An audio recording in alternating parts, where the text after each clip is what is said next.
Bismillah, alhamdulillah, wa salatu wa salam ala rasulillah. Assalamu alaikum wa rahmatullahi wa barakatuh.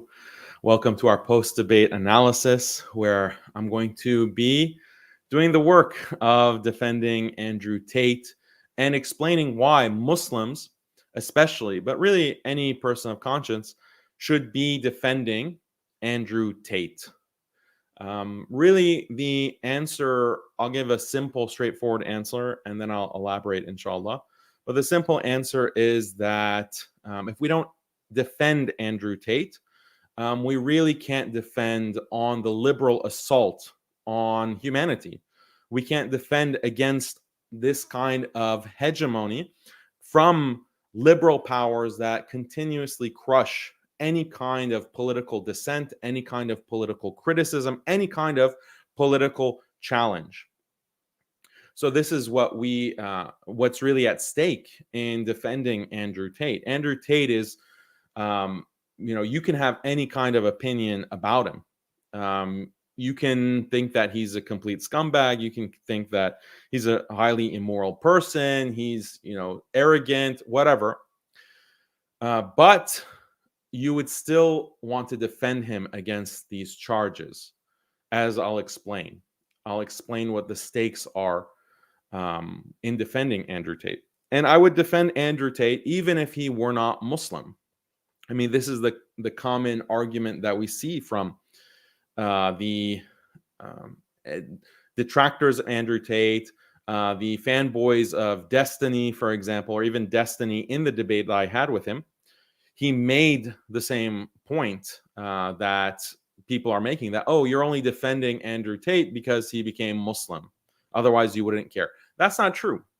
That's not true. I've defended many non-Muslims from this kind of liberal government oppression and persecution.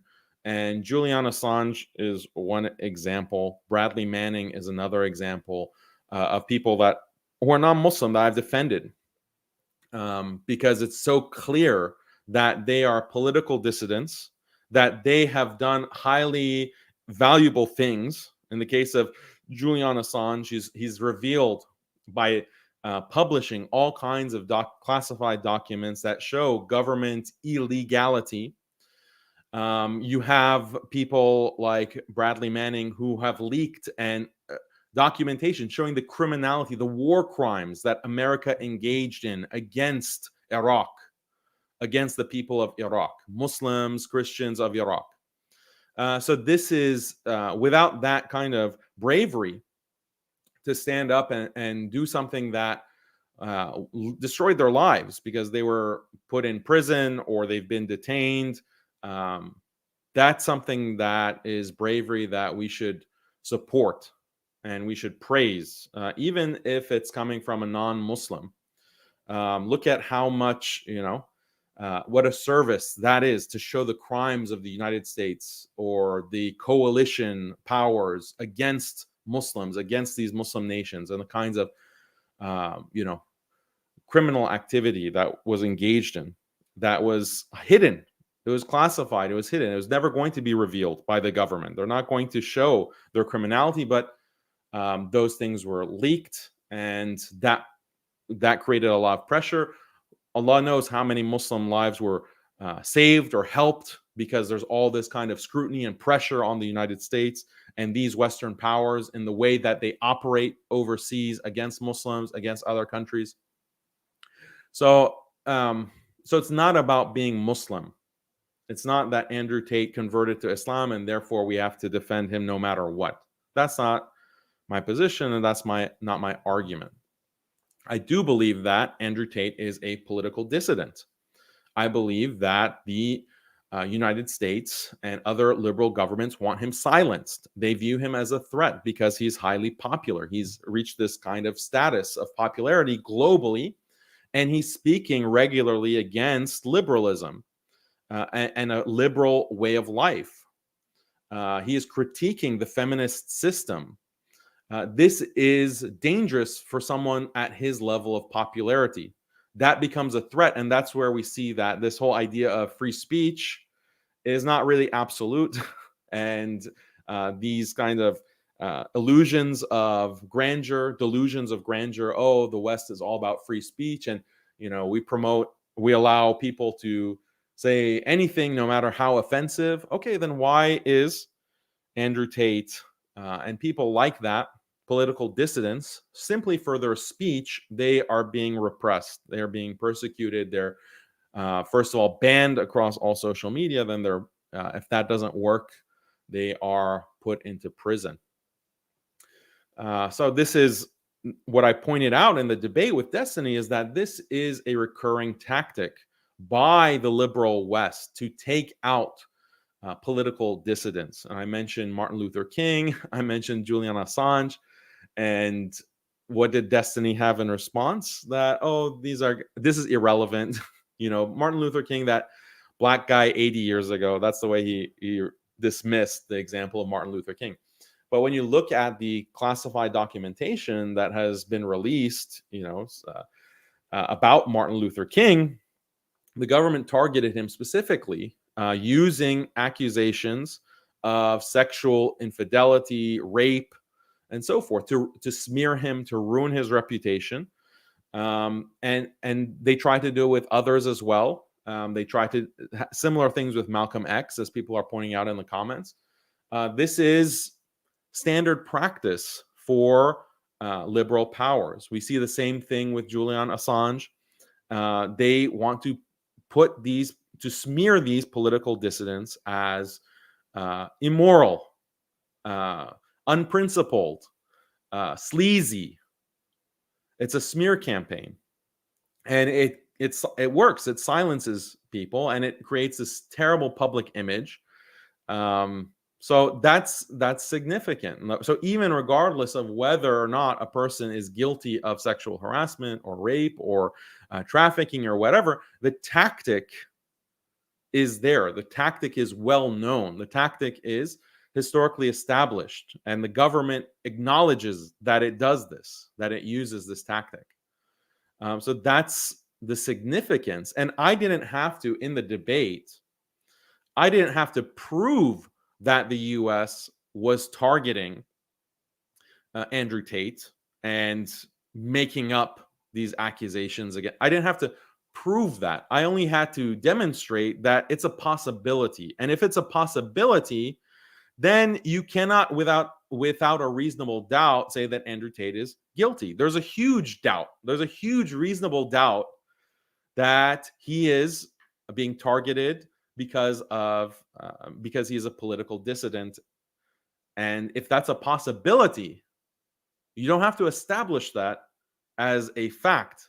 Just the mere possibility of it is enough to create reasonable doubt. Tariq Ramadan is another example of someone who is targeted by government powers, liberal powers, the French government. He was targeted, and accusations of sexual misconduct and rape, serial rape, were spread about him, about Tariq Ramadan. And turned out all of those accusations were false. They were completely discredited by actual facts that came out afterwards. But the damage had been done. Tariq Ramadan lost his position as professor at Oxford University. He lost his position with in terms of international fame and popularity. So it was a severe hit to his credibility and his status. So this is the way that the liberal West deals with political dissidents. And we're going to get into specifics of that. But one of the interesting things that Destiny in the debate he denied, or he kind of hand waved again as irrelevant, is that, look, do you acknowledge? I asked him directly, do you acknowledge that this is a potential political tactic that is used by the United States and other governments? And he denied it. He went back and forth between denying it and saying it's irrelevant. So that's shocking. That's shocking ignorance on the part of Destiny to not recognize the larger context of these kinds of cases, like Andrew Tate's. And a good question that we can ask any of these Andrew Tate critics, people like Destiny or Destiny fanboys, is would you have a problem, or would you have any kind of hesitation in acknowledging that other countries use this kind of tactic against political dissidents? Would you do you think that it's possible that Russia or China or North Korea, for example, or other countries use this kind of tactic against political dissidents, accuse political dissidents, critics of the Russian regime or the Chinese regime or the Iranian regime in Iran? Critics in those countries, they get smeared as engaged in sexual misconduct or sexual assault, etc.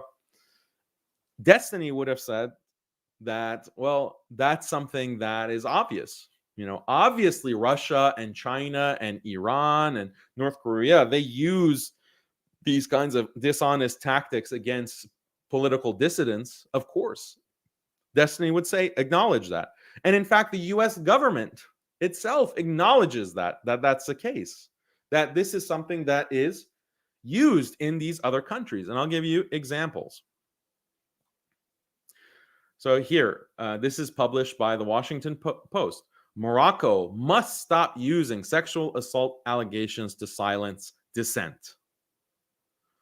So this is a specific case of a Moroccan journalist who has been smeared. This is the claim by the US. He's been smeared as engaging in sexual harassment.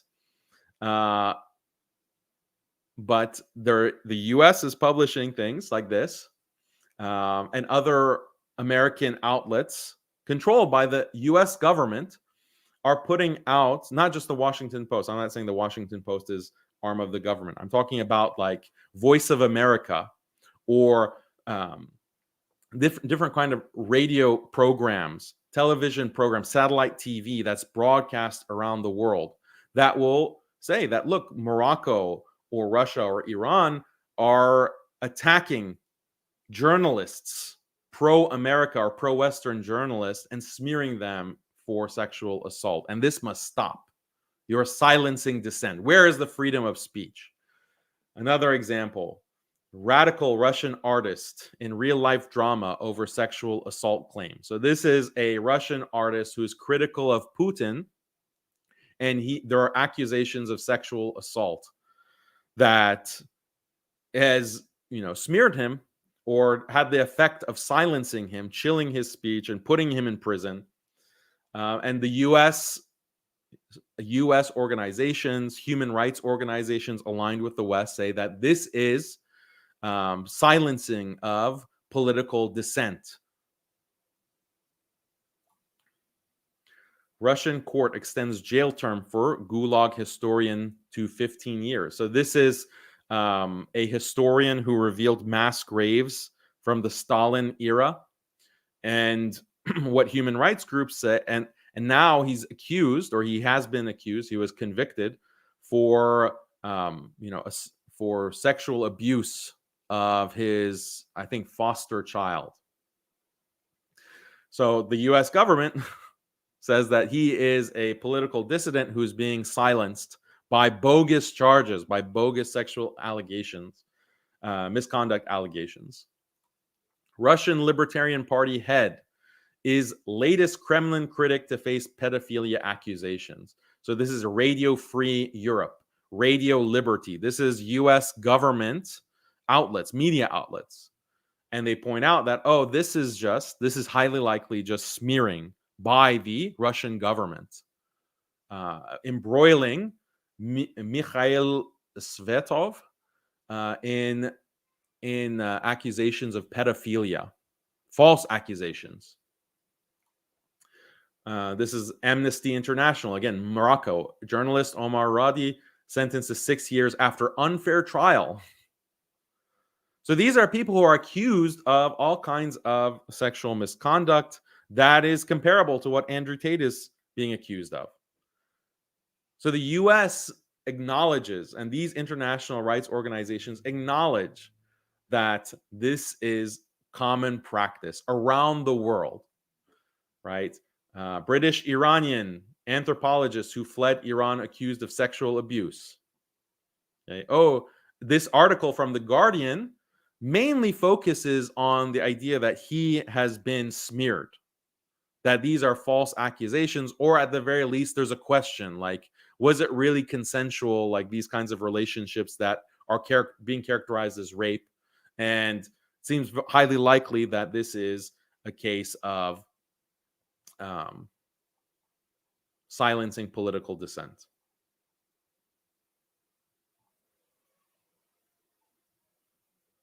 Yeah. So all of the Western human rights organizations speak out.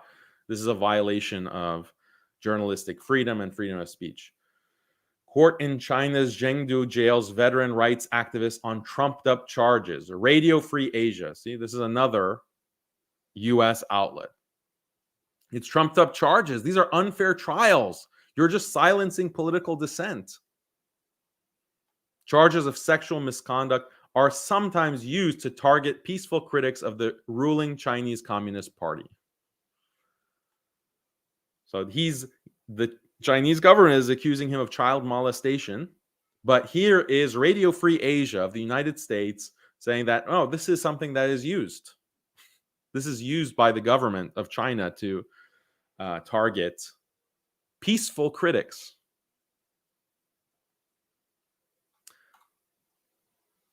Another one, PEN America, another US group.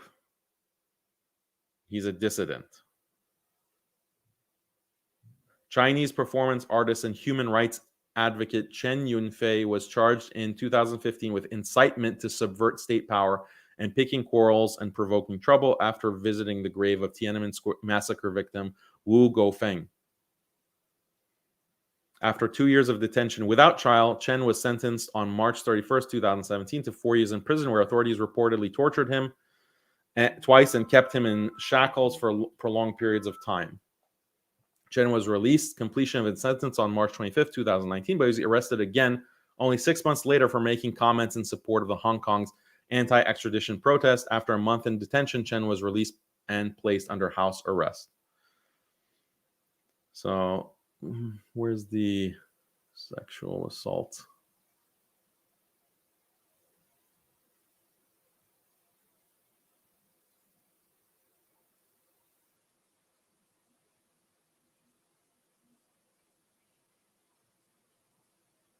Well, this one, I'm not sure if this was a sexual assault case. China seeks arrest of billionaire dissident in U.S. on sex assault charges. Anyway, so you get the idea. There's so many examples. This is just a sample of these cases. But you get the idea, right? The U.S. is trumpeting through all of these outlets that the entire world, like basically all of our political opponents on the world stage, Russia, China, Iran, so forth, they are using sexual assault accusations to smear political dissidents and silence critics, peaceful critics. That happens throughout the world, but it just doesn't happen in the United States. It just doesn't happen in France or in the UK or Germany. The civilized countries would never do anything like that. The good guys would never use those kinds of tactics.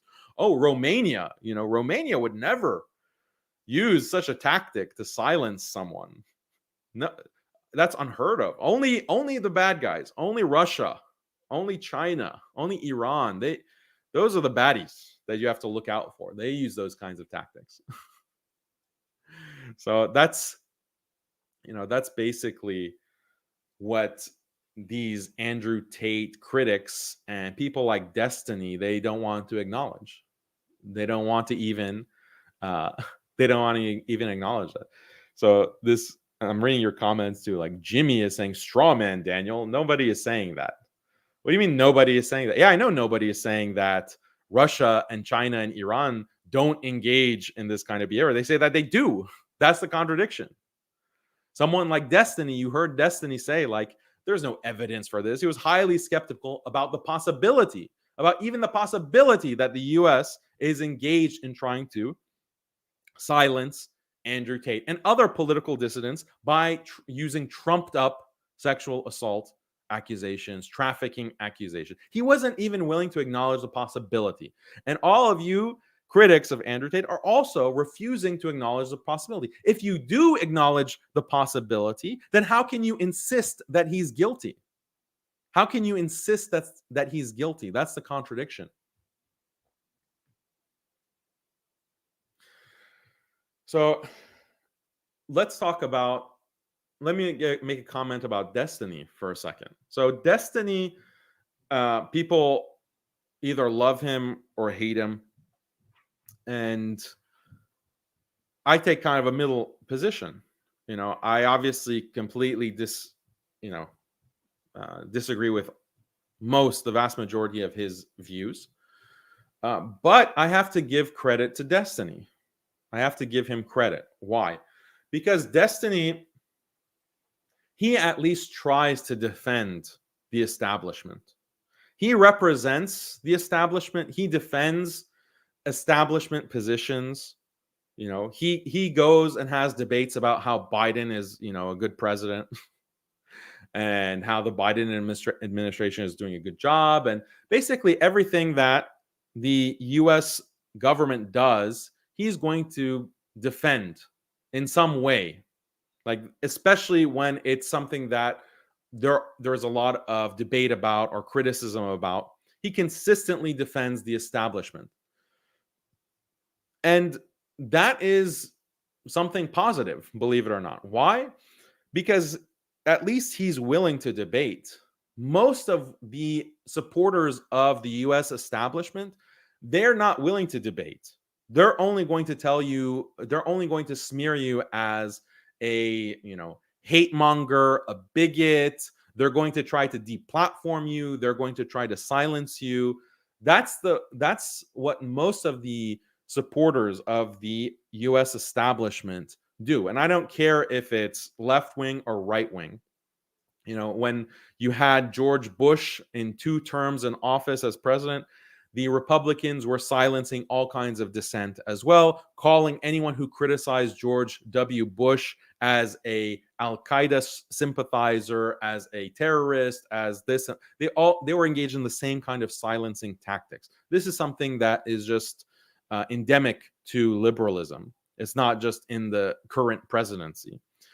But the point is that, and actually it's interesting that Destiny himself, he used to be more conservative.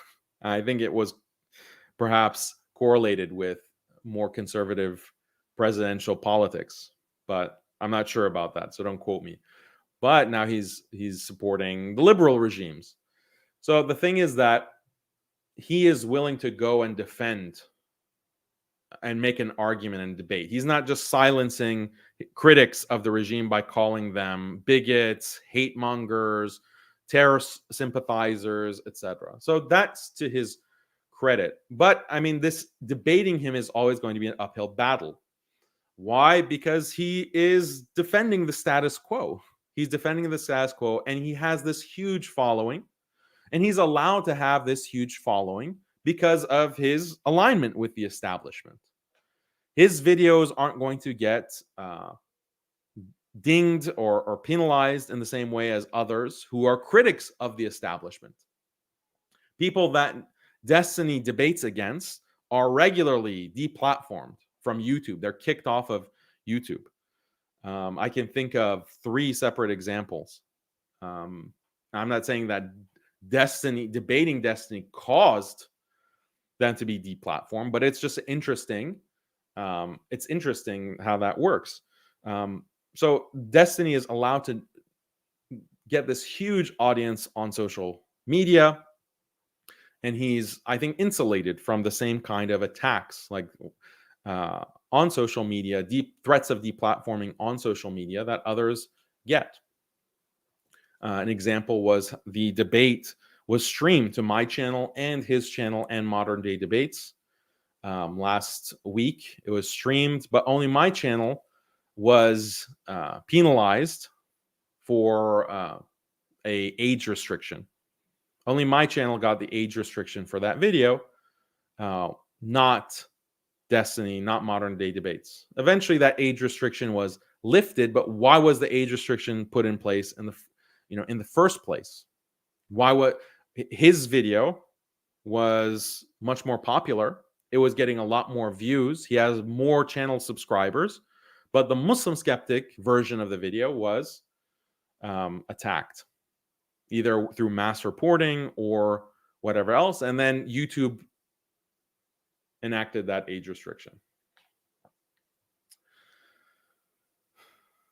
So we have to recognize that it's an uphill battle debating destiny, and especially on this topic of Andrew Tate, because all of the NPCs and normies, like whatever comes from official government sources or official media, mainstream media, oh, Andrew Tate is this misogynist, he is a hate monger, he is a sex trafficker. They take that as gospel. Oh, if the Washington Post says it, if the New York Times says it, if Piers Morgan says it, then there must be something there. That's basically that's the normie psychology. So you have to, in debating that, you have to go against all of that status quo. And then unfortunately, you have so many normie, NPC, blue-pilled Muslims who also don't get like what's happening here. They don't get the larger context. They don't get the significance of this case. And they're also going to be on Destiny's side. And they're not going to support my defense of him. So it's like on two fronts, battling this on two fronts. But I mean, the case is very clear.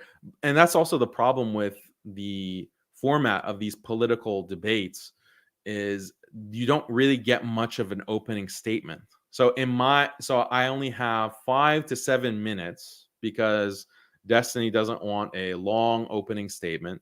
He wants something short. So that plays in his favor because I am the opposition. I'm opposing the status quo. I have more work to do to establish a framework that shows why the establishment and what people consider to be sensible or common sense is actually wrong. When you're going against what people think is common sense because they've basically been programmed to think like that, that requires more work. There is years of programming that people have been indoctrinated with, liberal programming, and you're not going to be able to, it's going to be more and more difficult to deprogram someone in a 5-minute opening statement as opposed to 10 or 15 minutes. And even then, that's not enough for most people. How can you really deprogram someone in just one debate when you're facing all of this kind of media and political indoctrination? But yeah, those are the kinds of debate considerations that you have to make. But my mindset is we go into these debates to make certain points very clearly and defend them very clearly, give evidence, give examples, so that people who agree already, people who are inclined to agree with the truth, whether they be Muslim or non-Muslim, at least they will be armed with information. They will have more information that they can use in these debates online and on social media. So it's spreading, it's like seeding like certain important ideas and arguments so that it enters the discourse, it enters like the common debate. That's the whole purpose of going into a debate like this, especially. And it's like a dawah opportunity, obviously, because look at how many people have become Muslim because of Andrew Tate. It's not an insignificant number. You see them in the comment section. They're like, I became Muslim because of Andrew Tate becoming Muslim. So you can't discount the dawah opportunity that goes with defending Andrew Tate as well. But we should defend him. And in the title of this live stream, I said we must defend Andrew Tate. And I'll explain why right now. So imagine this. If a person goes and burns the Quran,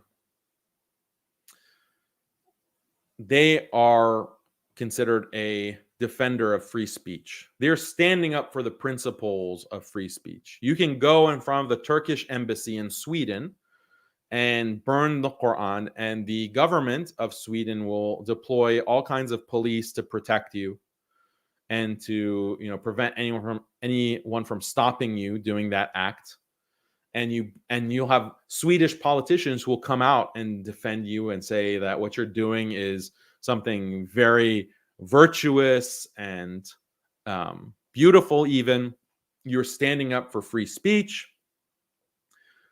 if you burn the Quran. Now, what if you decide to burn something else? You decide to burn the Torah, for example, which is what certain protesters were planning to do in Sweden. They wanted to go and burn the Torah in front of the Israeli embassy. Or people want to burn other symbols, like they want to burn the LGBT flag. No, that is hate speech. You cannot do that. Okay, that's hate speech. Got it. How about you have feminists saying that men are trash, men are disgusting, we should really commit crimes or assault against men, we should kill all men, like these kinds of statements being made regularly on social media. That's fine. You're standing up to the patriarchy, you're standing up against power, quote unquote. But you say something like, you say the analogous statements about women. Is that allowed? No, that's hate speech. You are a bigot. You are a misogynist. You will be banned. You will lose your job. You'll be fired from your job. You will face all kinds of social consequences and potentially legal consequences, because in many countries, liberal countries, hate speech is considered a crime and you will face penalties. You'll be prosecuted. Kill all men, no problem. Say that as much as you want. Burn the Quran, no problem. That's beautiful expression of freedom. But other things are hate. So this is not the rule of law. The rule of law has to be consistent. The rule of law has to treat like cases similarly. How can you have one rule for men and a different rule for women? One rule for Muslims, another rule for non-Muslims. One rule for the symbols of Islam, another rule for the symbols of other religions or LGBT, etc. How is that rule of law? And this is the problem. Hate, the idea of hate, and this application of hate speech is highly politicized. It is highly politicized. It is used selectively to silence certain groups, to silence certain groups and prevent them from critiquing the system, prevent them from protesting against the liberal system, the feminist system. You will be stopped. You will be banned from social media. You'll face all kinds of social consequences and sometimes legal consequences, even though you're doing the same thing as others that the liberal regime supports. So the idea is that these hate speech laws, hate speech policies on social media, they are applied selectively in a highly politicized way. That is the whole point. And the whole purpose of it is to preserve a liberal status quo, liberal hegemony, to preserve that against its critics. Simple as. So bringing this back to Tate, okay, imagine that he is criticized. I mean, he is criticized for hate speech as well. But the point is that this criticism is using a term, hate speech, that's vague, that's ambiguous, that is not clearly defined. And that's what allows it to be used in a highly politicized way, to be used in this selective way. It's the vagueness of it. It's not clear. Because if you define hate speech as, you know, a threat of violence, for example, or to revile a group, a particular demographic, you are saying highly offensive things against one particular demographic, like a minority. If that were the definition of hate speech, then burning the Quran would be hate speech. Burning the Quran would be hate speech. But that's not the way that that's not accepted. That's not accepted by liberal authorities. Whereas burning other things is considered hate speech. So this is, the definition is not clear. And that's what allows it to be applied in this selective way. Same with accusations of terrorism or terrorism charges. What is terrorism? Is terrorism political violence meant to inspire fear, meant to intimidate and pressure a population? Is that what hate speech is? That's one question. Is that hate speech, or is that terrorism? If that's the case, then so much of what the United States engages with, or United States-backed groups do around the world, should be considered terrorism. They are engaged in political violence for the sake of inspiring fear or creating political change. Look at the kind of protesters in China, in Hong Kong, who burn down malls and they attack businesses. The Chinese government calls those protesters terrorists. They're engaged in political violence for the purpose of political change. The United States calls them freedom fighters and actually supports them. So what is terrorism? What is terrorism? If there are protesters who are going to storm the Capitol, and they're not going to burn it down, but they're just going to storm it, those are terrorists. Those are people who are engaged in terrorism and insurrection and so forth. China or Russia might consider those people to be, no, those are just freedom fighters, or they're political dissidents. So the label terrorism and the definition of terrorism is vague enough to allow this kind of ambiguity, this leeway to apply the charge in a very selective way. That's the whole point. That's the whole point of keeping it vague. So those are two very relevant examples: accusations of hate, accusations of terrorism, and they're extremely relevant to Muslims. They're extremely relevant to Muslims.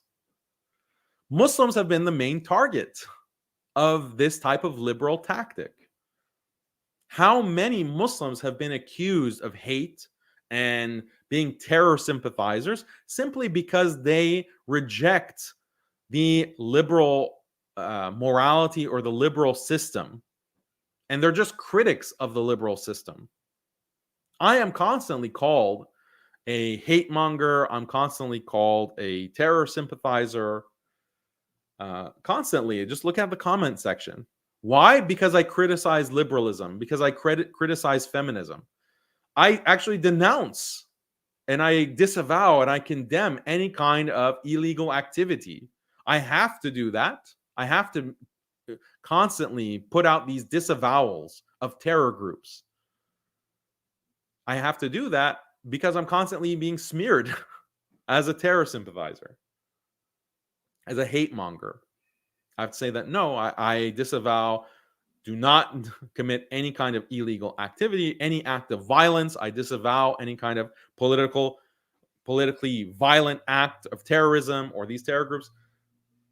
I say that constantly. I'm constantly putting that out.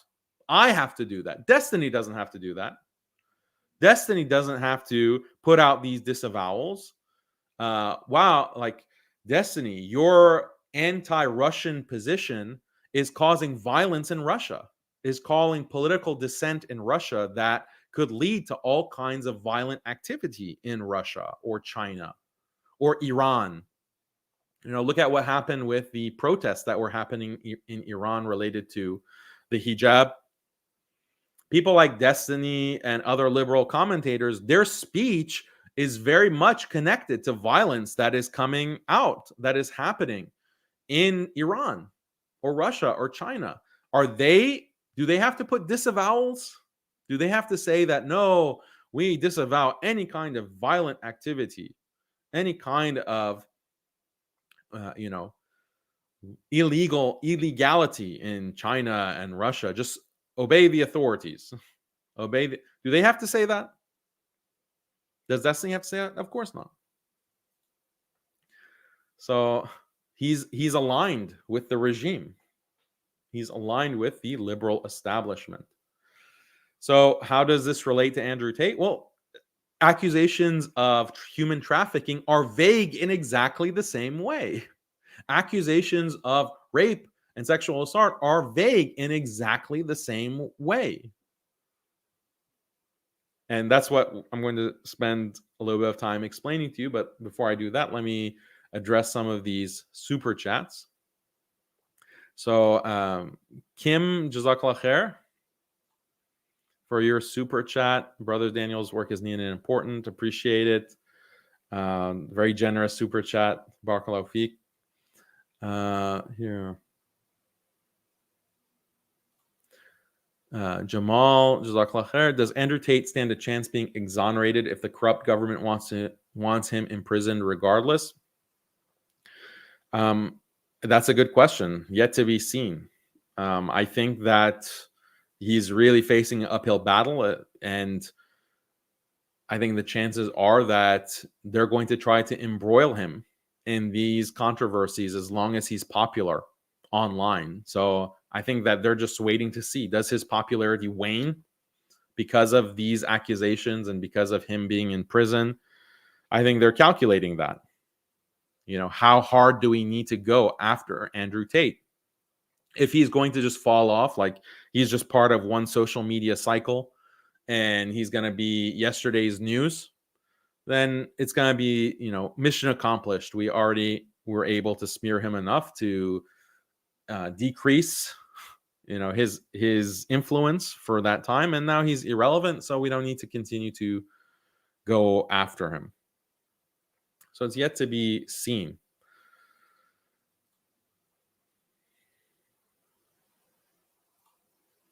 Sheikh things up. Jazakallah khair. It was for your super chat. It was ridiculous of Destiny to refuse discussing historical references and more current ones where a government tried to silence dissidents. Yeah, I thought so too. I thought it was really silly. I thought he just was caught off guard. He hadn't thought about that aspect. And whenever he's caught off guard, he just becomes really condescending and say, oh, that's irrelevant. But it makes him look bad. It makes him look ridiculous. Only his hardcore fanboys and fangirls are convinced by that tactic. But it makes you look really bad to anyone on the fence or anyone who is kind of just not really committed to one side or the other. It makes you look bad. Like, of course it's relevant. How can you deny that? Ahmed, Jazakallah khair for your super chat. Dhulqar 10.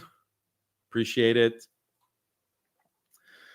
Okay, so let's talk about human trafficking. So my argument, what Destiny wanted to argue, like the whole presumption with Destiny's argument is that human trafficking law is something very clear-cut. It's something very unambiguous, unequivocal. The law is black and white, on the books, no question. It's not being disputed by anyone. There's no debate on this human trafficking law and whether it's correctly defined or correctly applied. That is a fundamental assumption in his entire argument. So that's, if you listen to his opening statement, that's how he begins. He says, this is what human trafficking law is. And Andrew Tate clearly violates human trafficking law. Case closed, end of debate. My whole point, I anticipated that is the kind of argument that he is going to make, because in all of his discussions and prior debates on this Andrew Tate issue, That's the argument that he keeps using. That look, the law is clear and he clearly violated the law. Case closed. That's it. So, and in anticipating that argument, my opening statement was about how, hey, guess what? This law is not clear. This law, this human trafficking law, is not clear. It's highly politicized. It's using vague terminology that hasn't been clearly defined. And that's what allows it to be applied in a highly selective way. And I pointed out that, look, it's highly selective. Why? Because the kind of activities that Andrew Tate is engaged in, or was engaged in, with webcamming and pornography and etc., which again I denounce, that activity is engaged in by all kinds of other companies and organizations that the US government has no problem with, that the Romanian government has no problem with, that the authorities in general have no problem with.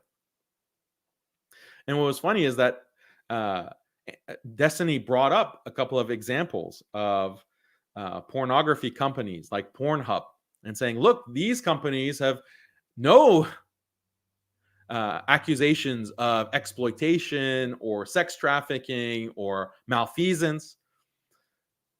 That's very silly. That's very silly because it's ignorant of the sheer amount of accusations of this nature against Pornhub specifically, and these other companies, all other webcamming and pornography companies. And I'm not going to bring them and share them on the screen with you because I'd have to highly edit anything that I show to keep it halal. But I mean, you can Google it yourself. Exploitation. These women engaged in the pornography business are constantly making accusations of exploitation, of being sex trafficked, of being coerced. They'll say things like, oh, I was pressured into this contract, or, oh, I thought I was going to get more money, or, oh, I didn't realize there was so much social shame involved with being in pornography and having naked pictures of myself online. I didn't know that was going to destroy, the rest of my life, to have those kinds of pictures and videos online. I didn't realize that. So I've been exploited, or I was promised more money and I didn't get the kind of money that I wanted. Or, I was flown into LA, I was flown into Hollywood, and they pressured me. The guy who invited me, he was really big and strong. He had these muscles and he was really mean to me. And, he said that if I don't sign this, then no one in Hollywood is ever going to hire me. And he pressured me. That's the only reason I signed the contract, to be a part of his pornography business or productions or whatever. There is constantly these kinds of accusations made online. But does the US government investigate that? Does the Romanian government investigate that? Does Destiny, raise the red flag for these poor women who have been trafficked? They've been trafficked. They're, according to his definition, they've been exploited. They have been tricked. They have been deceived. They didn't get, and maybe some of these, that's why I brought up in the debate that how much of what Andrew Tate is being accused of is really just the way that pornography works. Like, that's just the porn business. And Destiny didn't want to answer that question. He didn't want to answer that question. Why?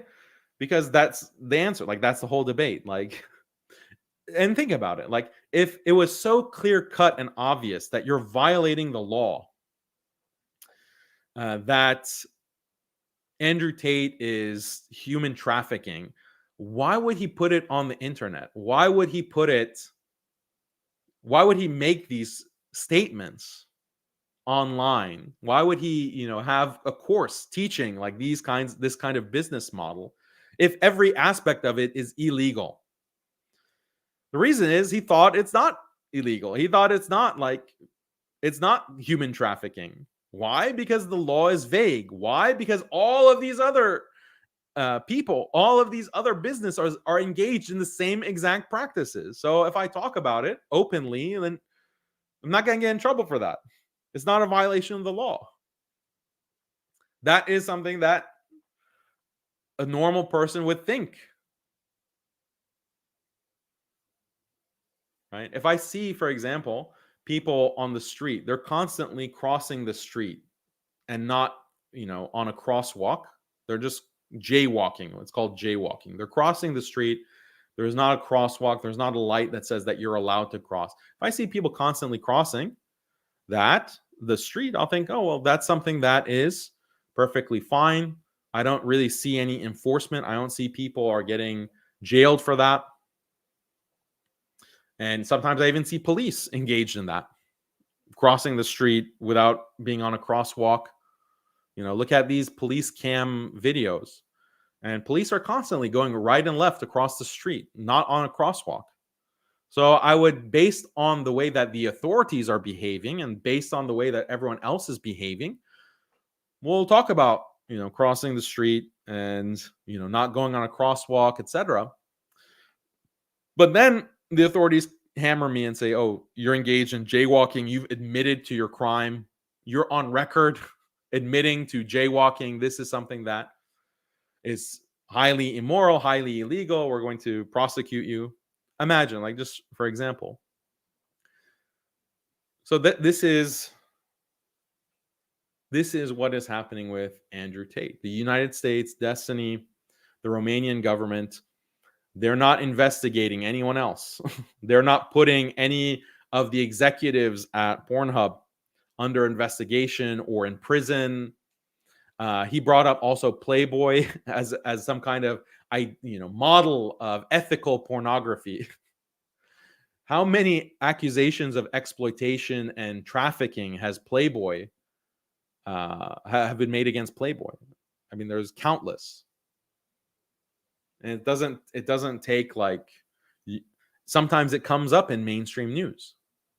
Sometimes it comes up in mainstream news. Other times it's just like there's no attention paid to it. No one cares what these women are saying.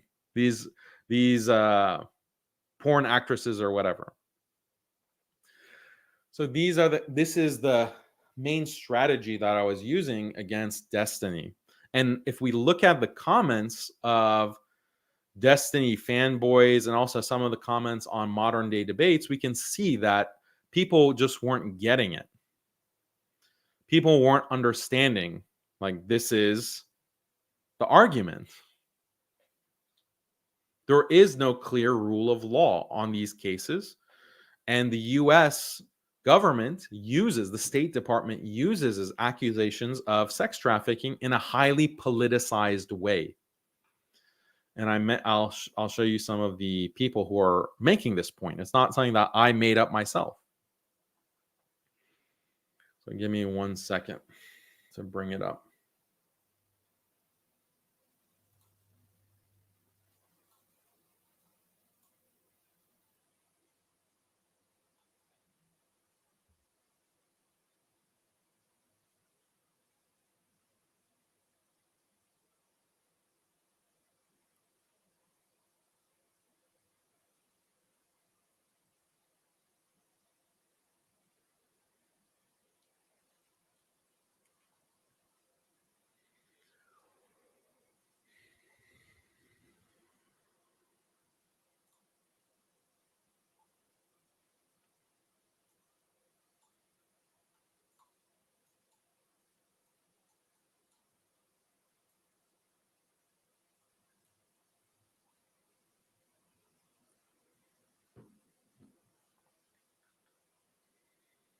I mean, the level of, like, this is a really interesting article that I want you guys to see. I covered it in our halaqa for our Lesna Institute, but this shows you how plastic and vague certain laws are that liberal states use to silence dissent. So check out this from Scientific American. How stochastic terrorism uses disgust to incite violence. Pundits are weaponizing disgust to fuel violence, and it's affecting our humanity. So this article talks about Nancy Pelosi. So a week and a half before the midterm elections, a man broke into Speaker Nancy Pelosi's house screaming, "Where's Nancy?" and attacked her husband with a hammer. David DePape, charged in the attack, has posted a slew of rants that included references to a sprawling conspiracy theory known as QAnon, which claims that Democratic Satan worshiping pedophiles are trying to control the world's politics and media. So then several hours before, Fox News' Tucker Carlson interviewed right-wing activist Christopher Rufo, who claimed drag queens participating in book readings were trying to sexualize children. The people who support these events, he said, want to create a sexual connection between adult and child, which has, of course, long been the kind of final taboo of the sexual revolution. So it's talking about how these conservatives are criticizing LGBT, they're criticizing drag queens, they're criticizing certain kind of ethnic groups. And this kind of criticism should be considered to be terrorism. It should be considered to be violent extremism that incites violence against these groups. We saw this also with the Biden administration putting parents who attended school board meetings and claiming that they are inciting violent extremism. So that is something that was reported. If you are a parent who protests certain kinds of books being taught to your children or certain kind of books in your library, then you are inciting hatred. And that can be something that creates a threat, a violent threat, and therefore there needs to be laws against that. There needs to be political solutions or legal consequences to stop criticism of those groups. So this is how hate and terrorism, the vagueness of those terms, can be used to say that any kind of criticism is hate speech. Any kind of criticism of liberal values is terrorism, is inciting terrorism. And anyone who is engaged in this speech needs to be deplatformed, needs to potentially be put on a watch list, needs to be potentially put in prison, penalized legally. Forget about getting fired from your job. Forget about being canceled. Like that's from 5 years ago. Now you're going to go to prison. Now you're going to get on the no-fly list. You're going to be put in all kinds of political and legal trouble. So things are progressing, quote unquote, in a very fast and aggressive way. So I just want to share that article with you. Now let me bring up the articles on sex trafficking.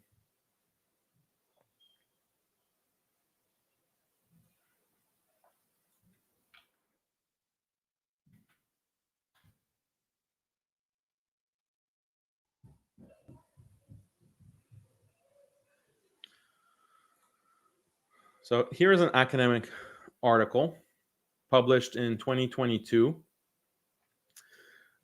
Studies in Conflict and Terrorism is the journal.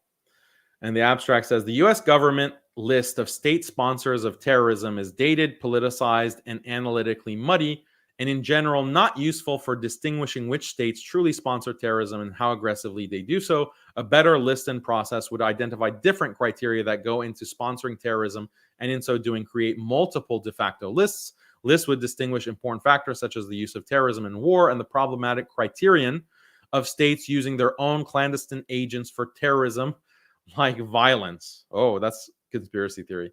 Different forms of passive support would also be assessed, particularly because state passivity is often vital for jihadists and white supremacists. Two of the greatest terrorism dangers today, the political and analytically flawed nature of the state sponsor list and process, however, is as much by design as it is by accident, and change is especially difficult as a result. So politically and analytically flawed is this state sponsor of terrorism list. Academically, it's not in dispute that this is used for political purposes.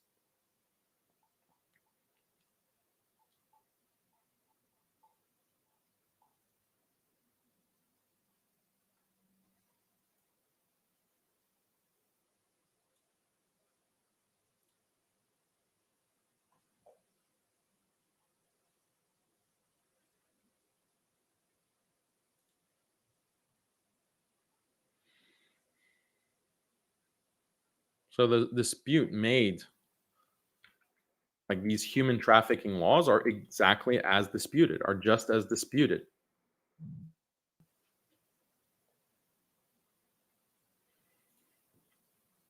There's an article from Malaysia. US report on human trafficking is subjective.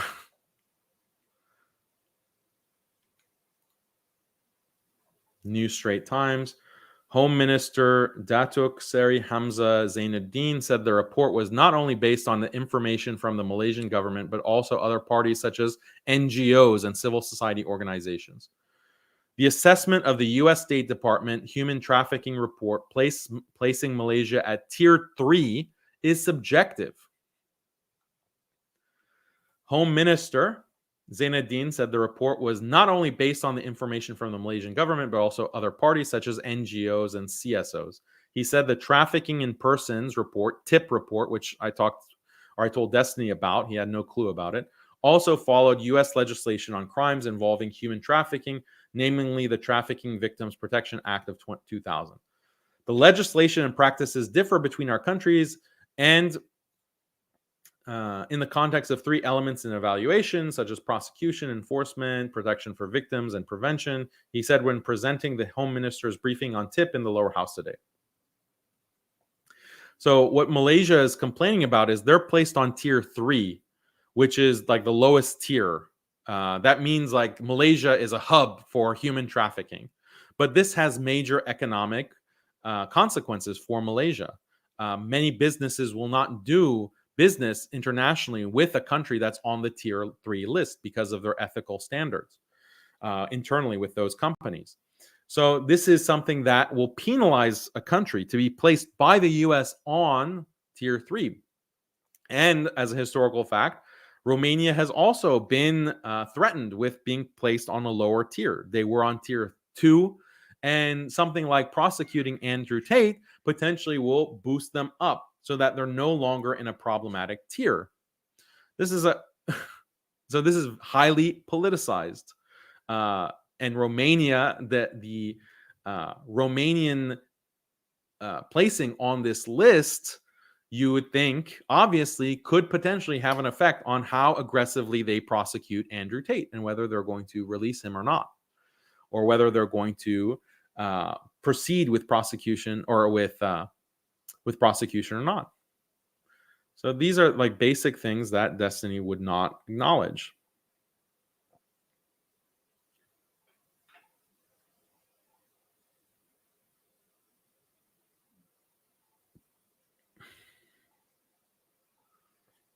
So there are a lot of critics of this TIP report saying exactly what I'm telling you. Here's another paper.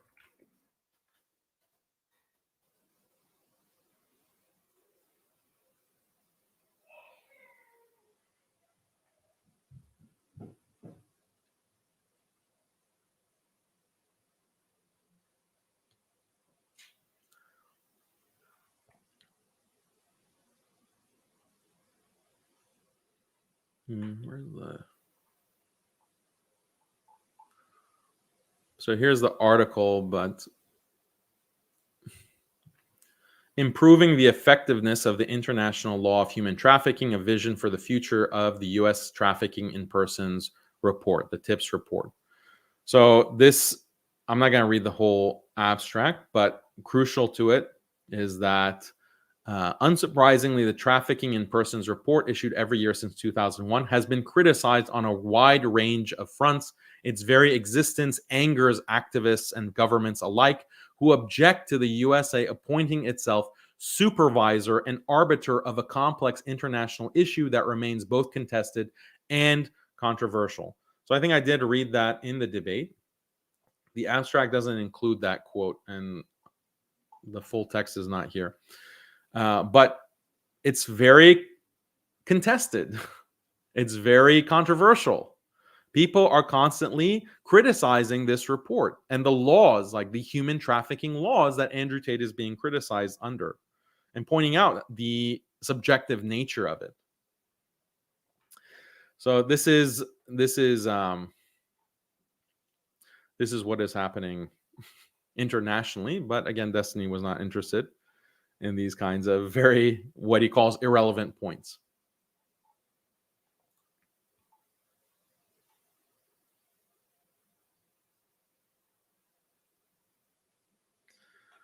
Okay, please do not Fed post in the chat. Okay, how about this Guardian article? This article I thought was very interesting. The shadowy world of sex across borders.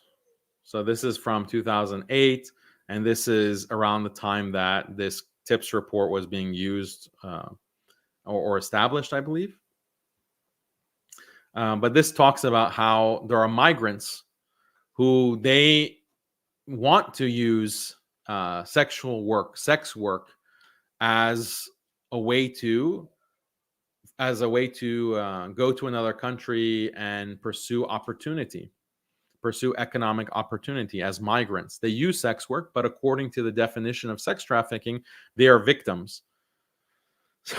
So this becomes a migrant issue, and liberals, this is in the Guardian, and Laura Augustin is pro-immigration, and she's pointing out that the sex trafficking laws, the human trafficking laws, are actually hindering the well-being of migrants and immigrants in Europe, especially, but also in Southeast Asia, in the US.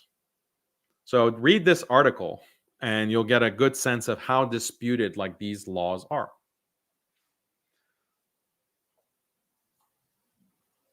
So this was the whole strategy with Destiny, is to point out that these laws are, number one, highly politicized. There's a history of using these laws against political dissidents, and the laws themselves, it's not clear cut.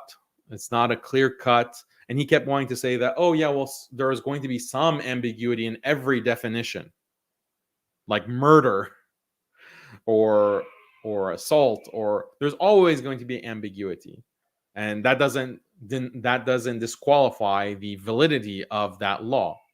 But that's not what's happening here. Like the ambiguity and vagueness is at the core of the definition of trafficking, at the core of the definition of rape.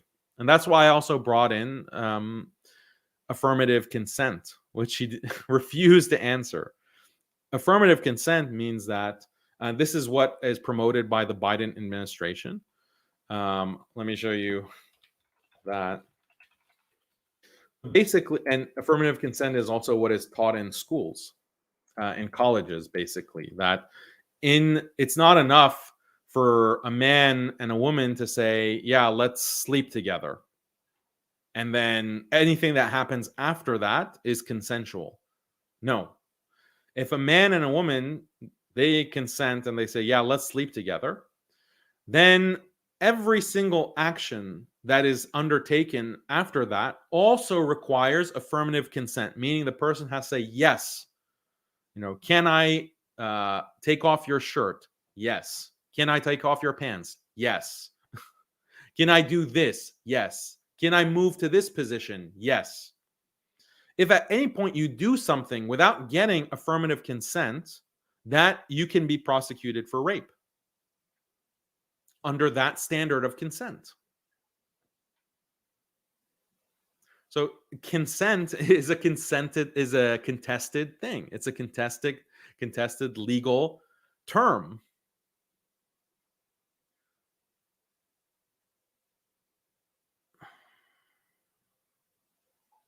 Let me bring this up. Because someone could say, yeah, this was consensual. Like you might think, oh, I engaged in consensual behavior. She agreed. She was in the right state of mind. She wasn't under the influence of alcohol or drugs. She said yes. She went to my room. She went to my dorm room. She went to my apartment. She seemed very excited.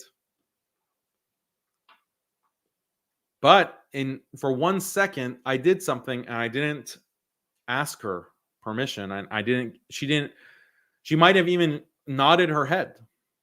That's not affirmative consent. She might have not resisted. That's not affirmative consent. She could have gone with everything that you did.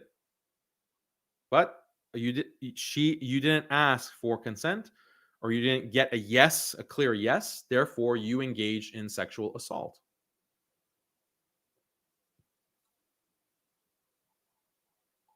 Let me bring up Biden.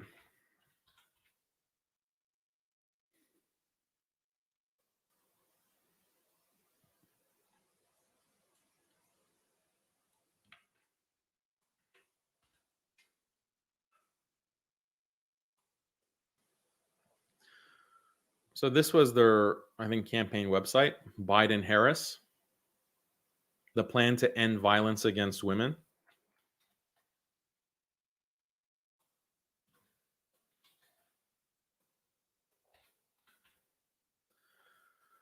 Expand prevention and services to public K through 12 schools. Sexual assault, harassment, and dating violence don't only affect college students. Biden will push for legislation, regulatory action, and appropriation so that K through 12 public schools provide annual age-appropriate education on healthy relationships and affirmative consent beginning in elementary school through graduation.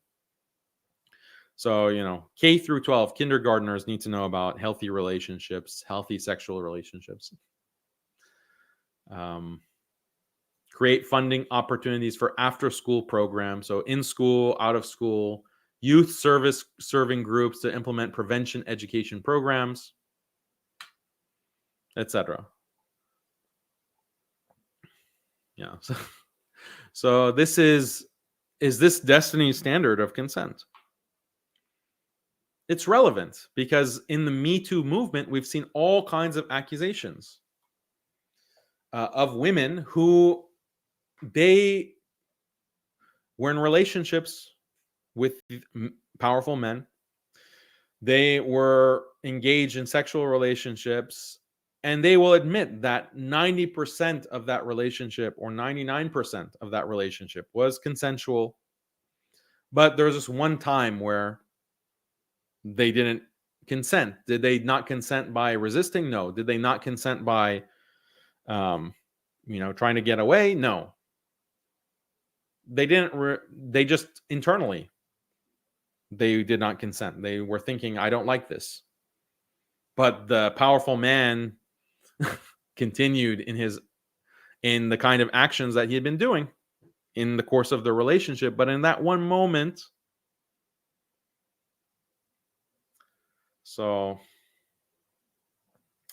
this is the standard. If this is the standard for accusing someone of being a rapist, then guess what, Muslims?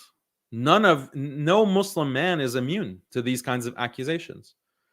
Don't think that this Andrew Tate does not affect you. Don't think that this Me Too movement does not affect you. It affects you in a deep way, because just because your wife is your friend today and is a supportive, loving wife today, tomorrow she may accuse you of rape, of marital rape. What is going to happen to you?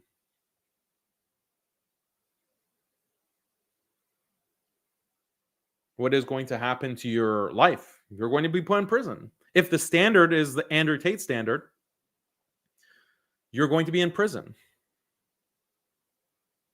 So don't think like, oh, Andrew Tate, he's some kind of low-life pornographer and we have nothing to do with him and all this nonsense.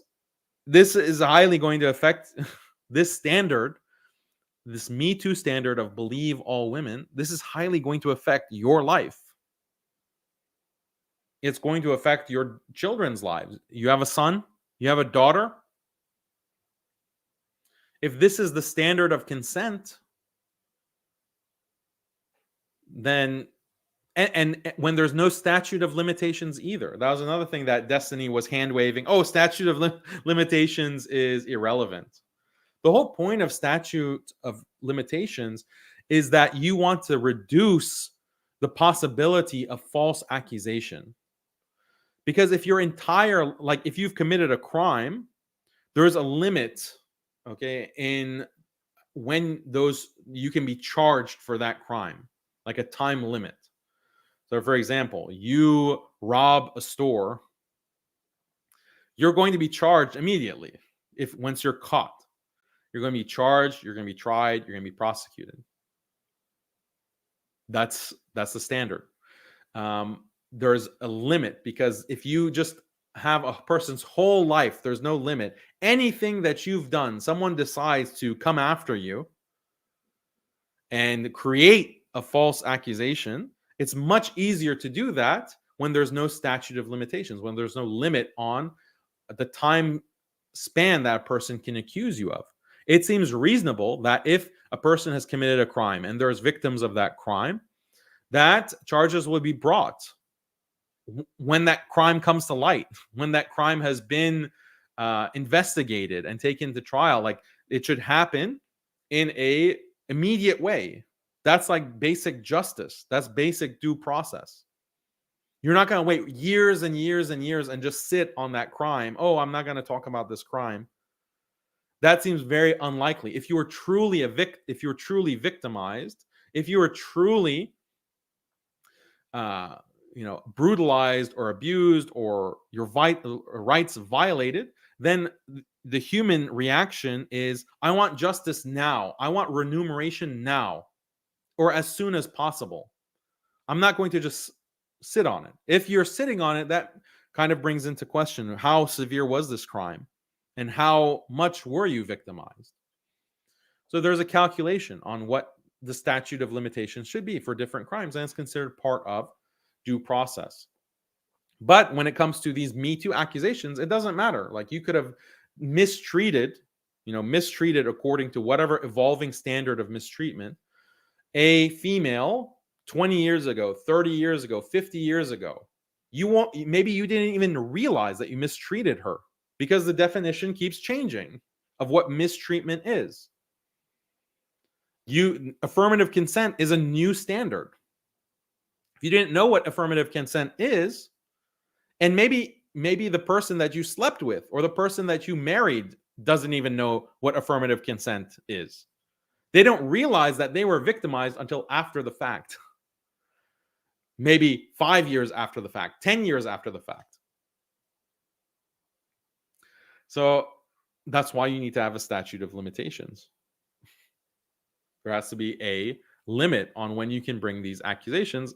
That's with accusations and violations of the law that are clear cut. With these kinds of sexual assaults, human trafficking violations, that is something even more complicated, because not only are disregarding the statute of limitations, the actual standard is constantly evolving. That makes it even worse, because you can have a new standard for what counts as consent, a new standard for what counts as coercion, a new standard for what counts as exploitation, and then it's retroactively applied to things that you did when it wasn't considered a crime. It wasn't considered illegal.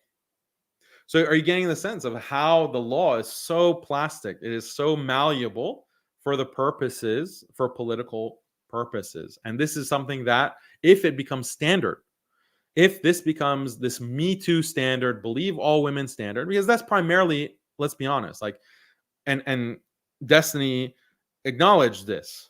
Like, he said that, I asked him, like, okay, if a woman accuses a man, are we to automatically believe the woman? He said no, or he gave a sarcastic response. But if there's multiple women, then yes, then we have to accept. Then that establishes that something happened. Something happened to some people. So this is a farce.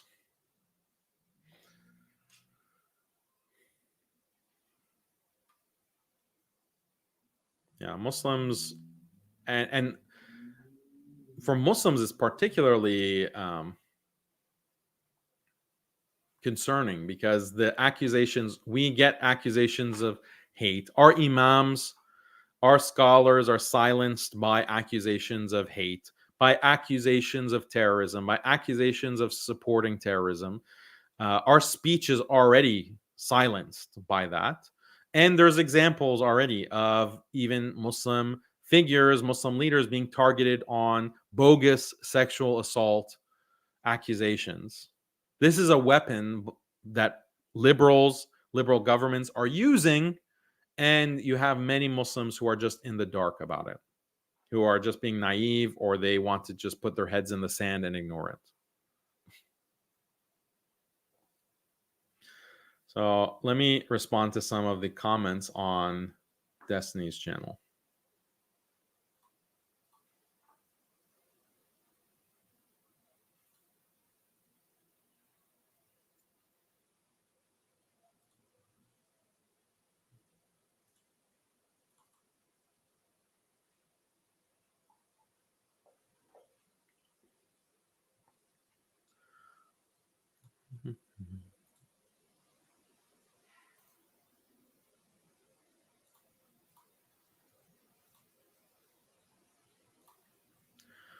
So I took the top upvoted comments on Destiny's channel, and I took the top comments on the modern day debates, and also the top comments on the a community post where I asked for your feedback.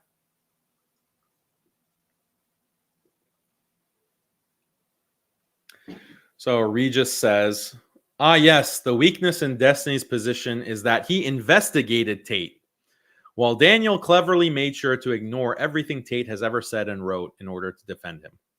Truly a masterstroke on his part.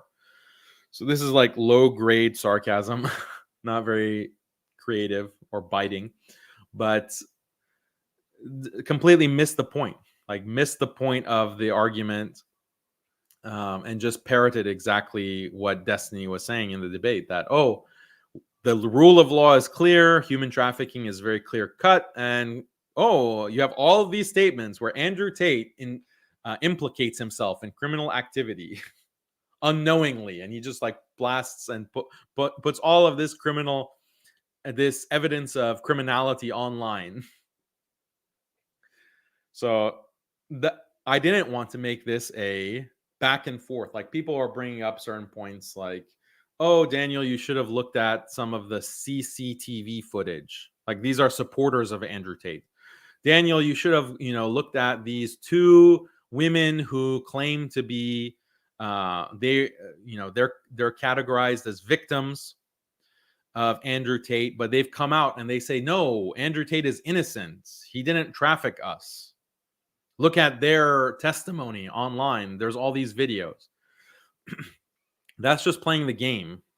Because first of all, like that also assumes that the law is clear cut when it's not. And it's also someone that can easily be dismissed. And they are dismissed. Like these women who are former employees, webcam women of Andrew Tate, people say, oh, they're suffering from Stockholm syndrome. They've been paid off. There's no confirmation that they actually worked for Andrew Tate. All of that stuff can be easily dismissed. So a debate on that goes nowhere. A debate on that really is a waste of time.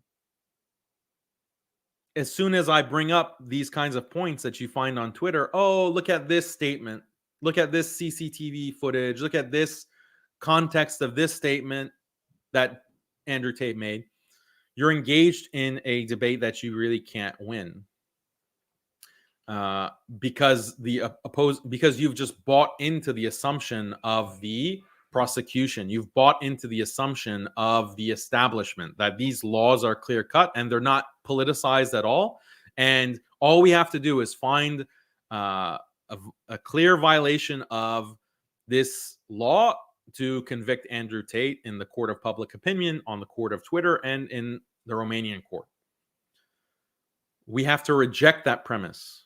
You have to reject that premise in order to properly debate the subject. But Destiny and his fanboys really don't understand this.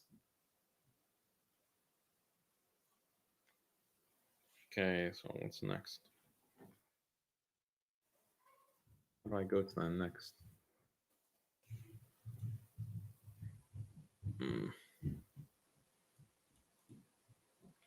my keystrokes are not. Okay, let me just go to the next one. Here we go.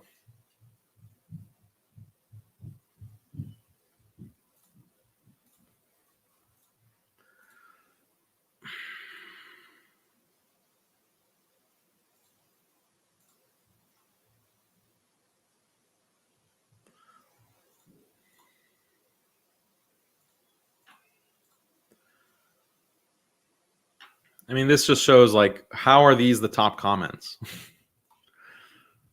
How are these like Destiny's top comments? Quote, Andrew Tate didn't break Western law because I hate Western law. Is a bold strategy. Let's see how that works out for him. So these are the type of comments that we see. 560 upvotes on this. If you point out the flaws in Western law, if you point out the inconsistencies in Western law, isn't that relevant to a debate on whether someone broke the law? Right?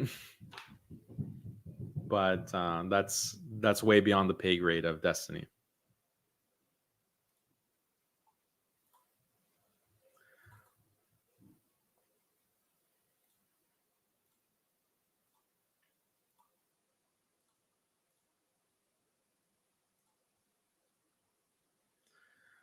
I think Daniel's answer to the last question is enlightening. He doesn't believe coercion is a thing unless it's physical. So you could threaten something all day long to get someone else to do something, but unless you physically follow through with the threat, it's not coercion. What a nauseatingly ignorant perspective.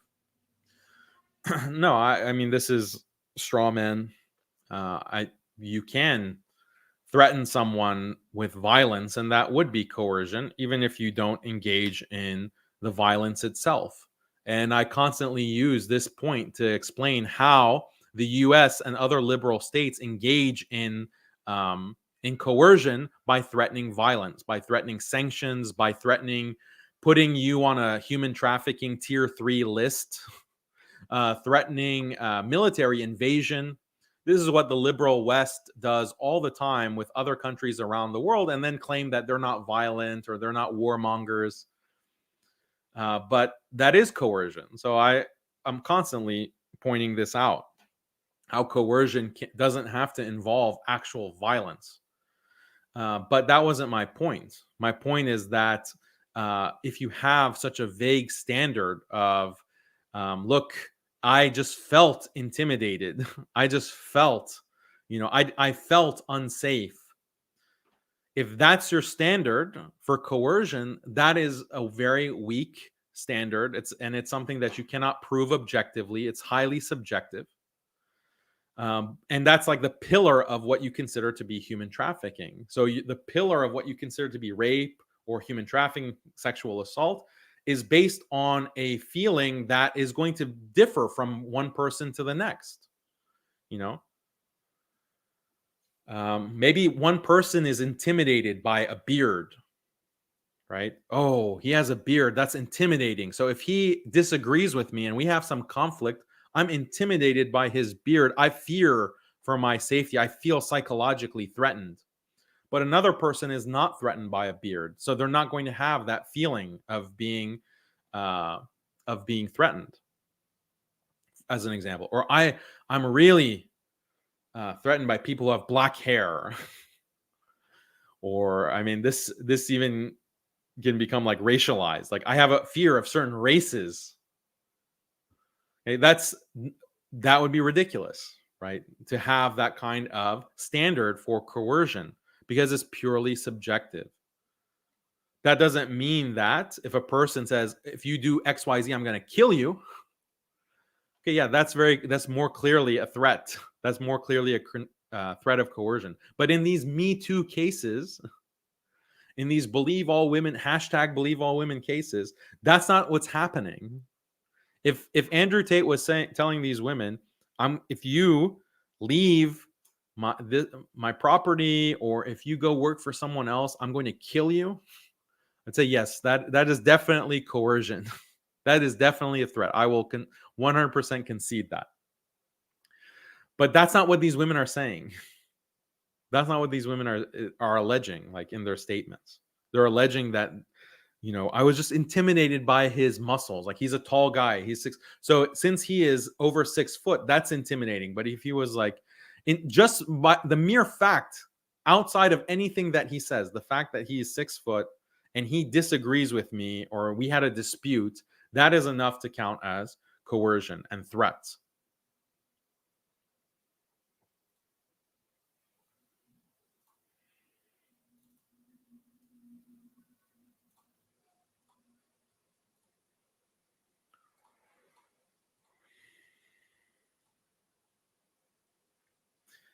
I can't believe this Daniel guy claimed that intentionally withholding a person's passport when they're in a foreign country isn't coercion because they're free to try to ask for help or tell the police. I hope he was being facetious there, or he's actually insane. So, again, like, what is holding a person's passport? Okay. Is it really like a matter of coercion or not? If someone held my passport against my will, they took my passport, and I'm in a foreign country, I would go to the US embassy. I would go to any kind of authority in order to get my passport, in order to get my passport back. Isn't that common sense? If you're in that kind of danger, or is the reality that these women, they want the money? They want the money, so they tolerate him being a jerk to them. They tolerate it because they actually want to enrich themselves through this kind of business. That's why they went to Romania in the first place. So this is the point that I was bringing in the opening statement as well. Like, are women really this naive? Are women really this incapable of handling conflict, handling, a jerk, handling someone who is acting in an unethical way? If they're that incompetent, like they can't do something that a normal adult can do, then they shouldn't be treated as adults legally. It's a very simple point. And this is like the hypocrisy of the liberal system. You want to empower women, and you want to empower women politically and legally. You want to give them all of this kind of power and resources, but they face none of the consequences of that power. They face none of the consequences of their free choice. So this is like the worst of both worlds. Women can get away with murder. Women can get away with anything. They're empowered, but they have no accountability. So if the liberal Destiny and all of these liberals need to make up their minds, are women like naive children? If so, then there needs to be a major legal reform. They shouldn't be treated equally under the law. They're not treated equally under the law when it comes to consequences for women, when it comes to accountability of women. There isn't equality. And it's been proven that when it comes to convictions and sentencing, women get 63% lighter sentencing for the same exact crimes.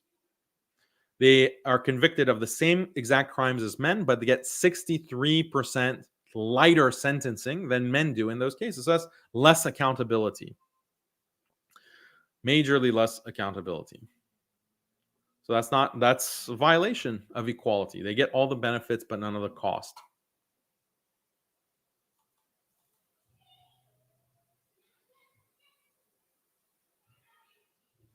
Another comment, highly upvoted comment from Destiny's channel.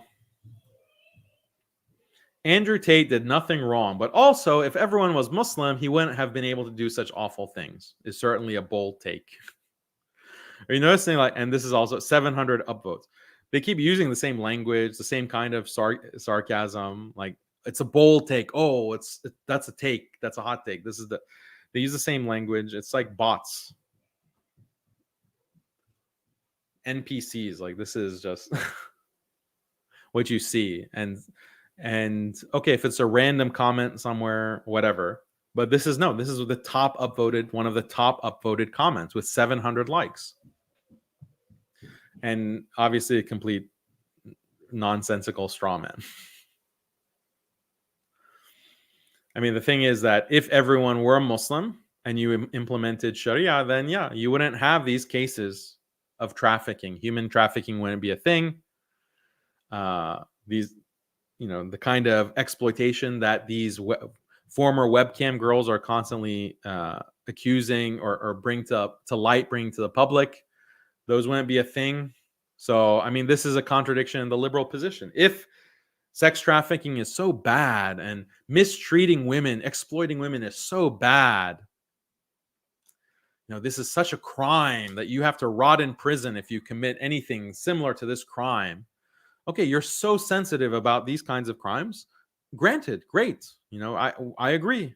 These kinds of things that these women are doing are terrible. The kind of things that these pornographers, these webcammers are doing to women, it's terrible. What the women are doing is also terrible. Like, they're implicated as well. They're part of the criminal enterprise as well. They voluntarily engage in the criminal enterprise as well. So why don't you ban it? Why don't you ban it? Why don't you restrict it? I think a lot of people are for banning pornography. I think that is an increasingly popular position.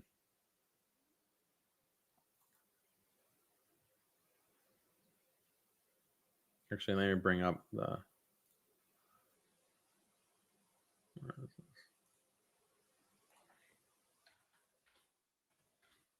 Let me show you my Twitter.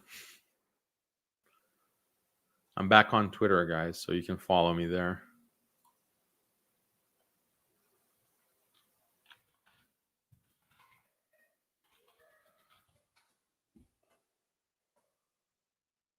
And this search function. So here is a poll that I saw the other day, or yesterday, actually.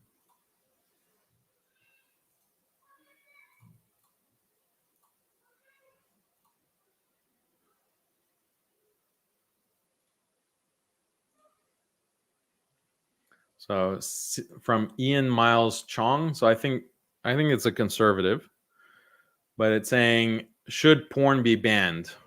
Almost 51% say yes. And this is almost 100,000 votes. So vast majority are probably non-Muslims, and they want to see pornography banned. So this is like an increasingly popular position because people have seen like how much damage is caused. Like, obviously someone like Destiny is going to cry about, oh, these poor webcammers, oh, the women, oh, who's going to think about these poor women? But the real victims of pornography are mostly men. Men and some women who are addicted to pornography, and their lives are destroyed because of usage of pornography. They're the real victims. So, but you won't see any liberal tears about that. Hold on 1 second. I don't know what's going on.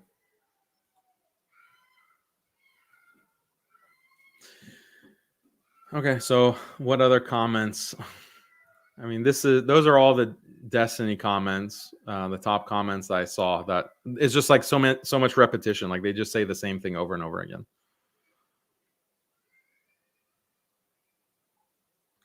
And then like the modern day debate comments are similarly like dull and stupid. So, but let's just look at them for the sake of completion. God, imagine taking a guy's own words at face value when he's admitting how he traffics women. So, where did Andrew Tate admit that he traffics women? Not clear.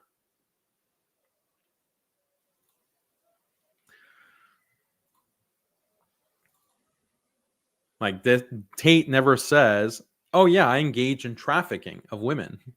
What he says publicly, or what he said publicly, are different details of pornography business, the webcamming business, the best practices that are used by all of these webcammers, by all of these pornographic companies. They all use the same kind of thing. If you have sex work, do you think sex work involves emotions? Like, don't you think sex work by its nature involves certain things like feelings of love and attachment? Like these women find themselves attracted or attached to their employer because they're engaged in sex. Like that's a biological function, like a biological reaction. The body releases oxytocin. So the idea that you can just engage in sex as a business and keep your emotions not involved, you keep your emotions out of it, you don't have feelings of love or anything. How can that be? Biologically, it's not possible because your body is releasing all kinds of hormones that create attachment and feelings of love and affection. So this kind of lover boy strategy that people are constantly mentioning, that's just part, like those feelings of attachment and love, that's part of pornography. That's part of people in the porn business. But it can be easily used because against someone as a trafficker because of these vague laws, these selectively applied laws. So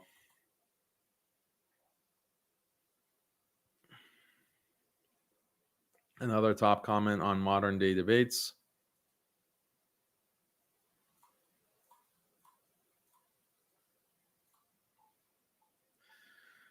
This whole debate is the living embodiment of no amount of evidence will ever convince an idiot.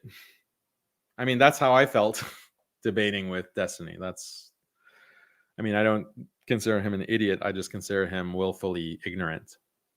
But as far as like bot fans, then yeah, I do agree that no amount of evidence will ever convince them. This is the level of commentary from Destiny's fans. Like it was so clear cut that he was engaged in this kind of human trafficking.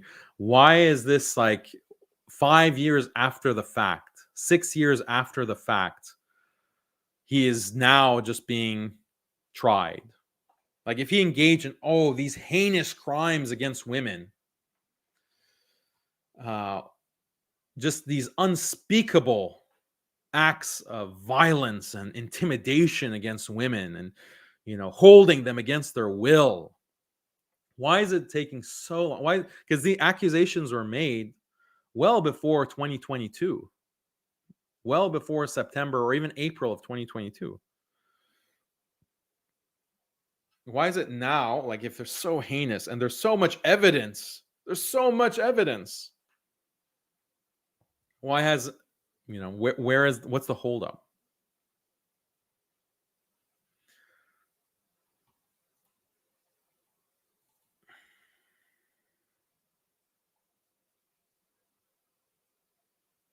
All right. So now let me address the comments that came up on my community post where I asked, did I miss anything in the Destiny debate? And some people, I said I'd address the top comments. So here's one. Oh, not this one.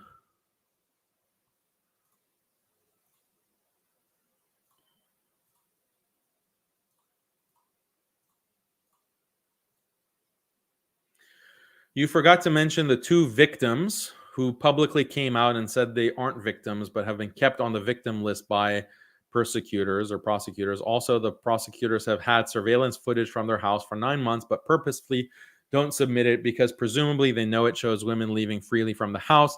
Side note, I think the argument about being just a character he's playing is kind of weak in my opinion, but other than that, I have nothing else to say. Yeah, so as I mentioned before, like the response from Destiny and others are that these are victims of Stockholm syndrome, or they've been paid off, or it's not even proven that they were actually on the prosecution list. Where's the proof that the women, so there's like video clips of them saying, no, we're not victims. Where's the proof of that? That's easily disputed, especially in a debate format where you're not going to play the video all the way through. So that wouldn't have been a strong point for people who are, they've already they view any kind of statement from former webcam girls as suspicious.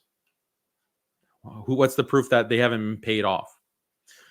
The argument about being just the character he's playing is kind of weak in my opinion, but other than that, I have nothing else to say. It's only this point is only relevant for those who want to say, like Destiny said, I'm just taking Tate at face value. I'm just taking Tate as whatever he's saying. I'm going to just consider that to be a fact of what he actually does. But that inference is complicated, or it's completely nullified when Tate says that he's playing a character. So he has made statements like that. Most recently, he was on Piers Morgan, and when Piers Morgan pressed him on certain statements, like, do you think women are property, etc., he said that, look, no, this is kind of exaggeration. I'm talking to the audience. I don't really believe X, Y, Z. So that, that's that point about him just playing a character. That's not an overall defense of Andrew Tate, but it's only a defense for those who want to say that whatever Andrew Tate says, that's actually what he does. And that's relevant in criminal cases. It's relevant when you're being prosecuted. Usually you're going to be prosecuted not just on the basis of your own statement. So even if you make a confession, like certain confessions can be like you confess to a crime, that can be actually dismissed as evidence. The confession doesn't count because you're not in the right state of mind, or you were not given, you're not given your rights. You weren't read your Miranda rights, for example, in the US, or there was some kind of due process violation in obtaining the confession from you. So the confession can be dismissed. Or there's some other reason to suspect that the confession that you made is not actually truthful, or it's not representative of what actually happened. So confessions are dismissed all the time, or can be dismissed because of these kinds of considerations.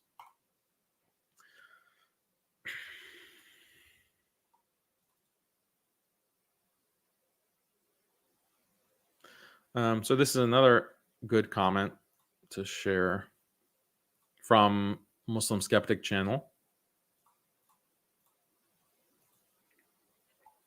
The biggest complaint I have is letting Destiny walk away with the argument about Julian Assange not being relevant in this topic.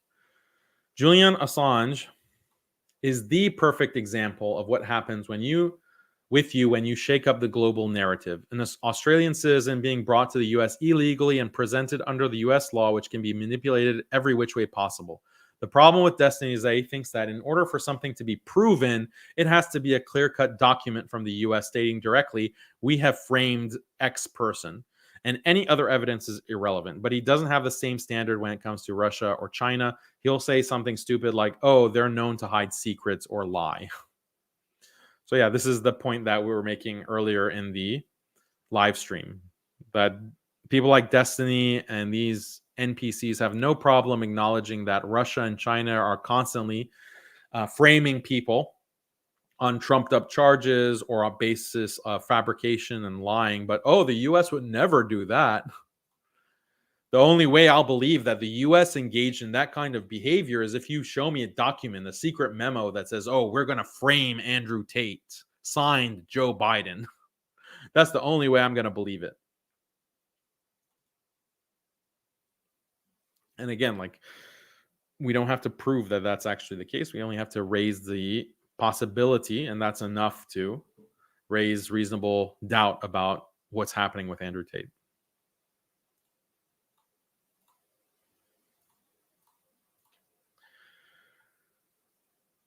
Okay, and another comment from Muslim Skeptic channel. The voice breakdown of how the evidences against him being suspicious and many out of context.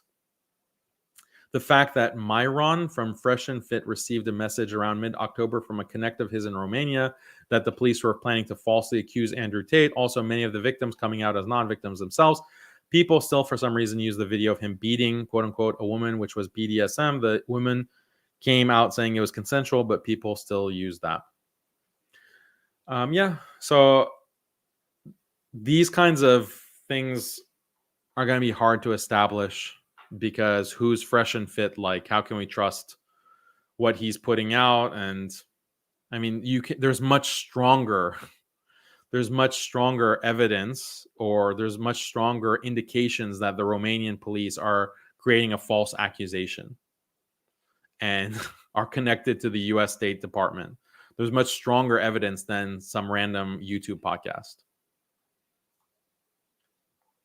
Okay, so those are the comments. Let me just, before we get to the live stream comments, let me just make sure that I covered everything that I wanted to cover.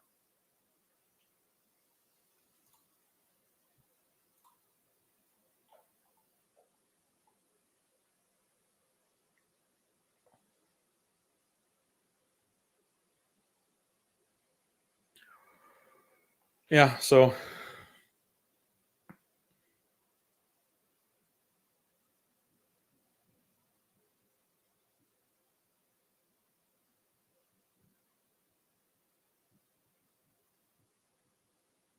I mean, the whole point here, a lot of these comments on Destiny's channel or the Modern Day Debate channel, or even some Muslims are saying, "Oh, I didn't address Destiny's points. I didn't address the points raised by Destiny." The only people who would say that are those who think that Destiny's framework and his assumptions are correct. And they're taking for granted the idea that human trafficking is a well-defined crime. Human trafficking is something that everyone agrees on. It's black and white. You would only think that I'm ignoring the evidence because you think that that's all set in stone. But the whole point of my debate strategy is to bring that into question and bring to light all of this, how all of these terms are contested, how they're highly subjective and vague, and how they're being used in a political way. There's a long history of terms like hate, terms like terrorism, hate speech, extremism, terms like, and including sexual assault in the Me Too, Believe All Women era, how this has been used politically to attack opponents of the liberal system and status quo.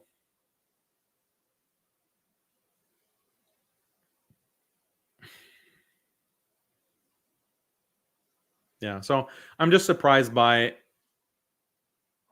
I understand that Destiny's fans are bots for the most part, but Muslims, I think it's disappointing to see Muslims not really recognize the importance of this case, and they're inclined to just throw Andrew Tate under the bus. I think they're basically simps. They're basically simping for their female followers, their female fans. And that's why they're not going to take a harder or take a more principled defense of Andrew Tate. I mean, that's basically what's going on. I mean, that's why people never defended Tariq Ramadan either, even though it's very clear that this is the French government attacking a high-profile Muslim figure on the basis of very questionable charges, very questionable accusations of sexual assault. You saw Muslims who were working with Tariq Ramadan, who were supporting Tariq Ramadan, who had Tariq Ramadan on their board. Like, I'll give you an example, Yaqeen Institute. Tariq Ramadan was one of the advisors to Yaqeen Institute.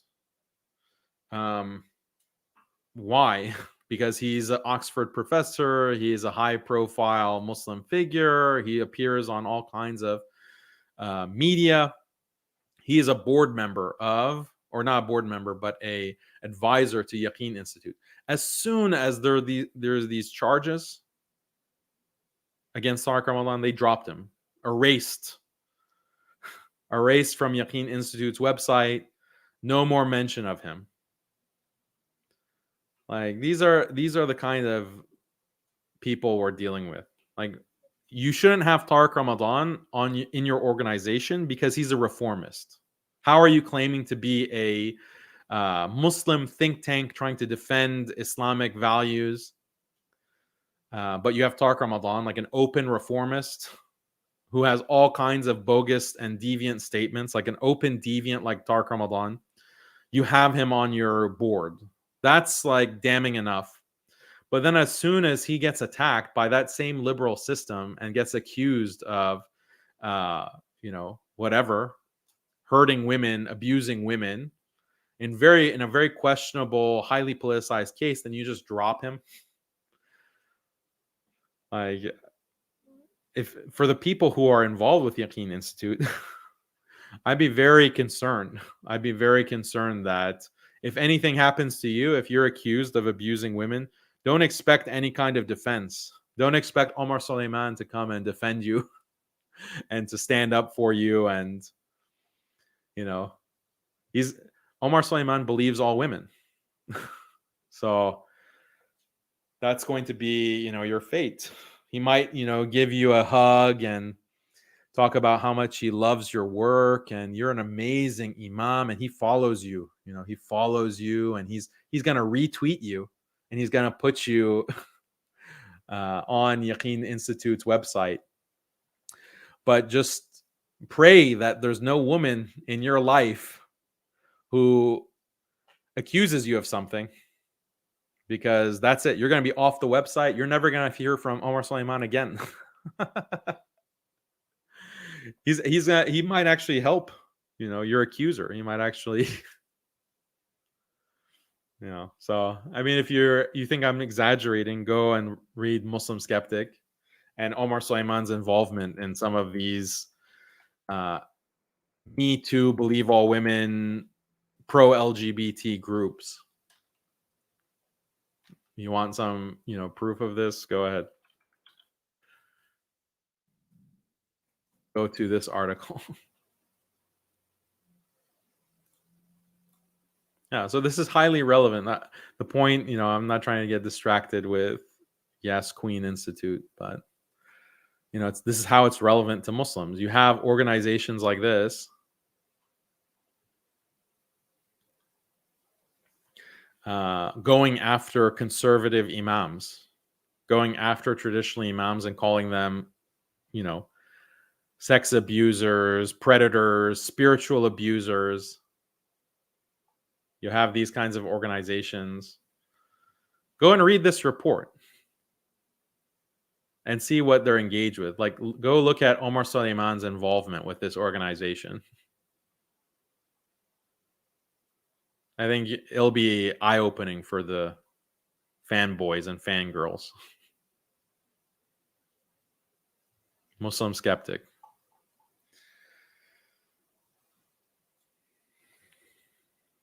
Okay. So let me look at the super chats real quick.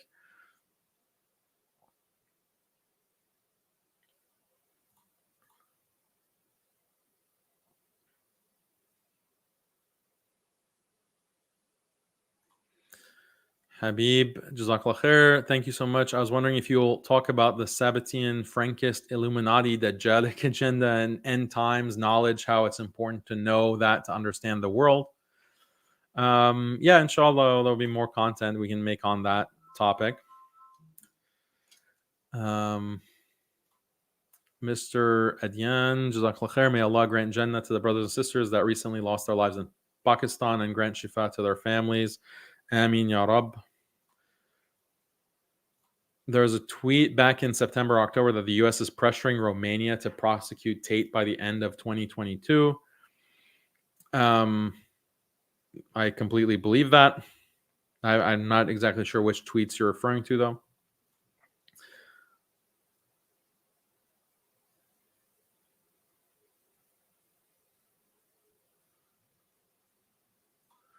Someone said, what if there are 4 witnesses? How does this work when someone is literally known by 1 billion people?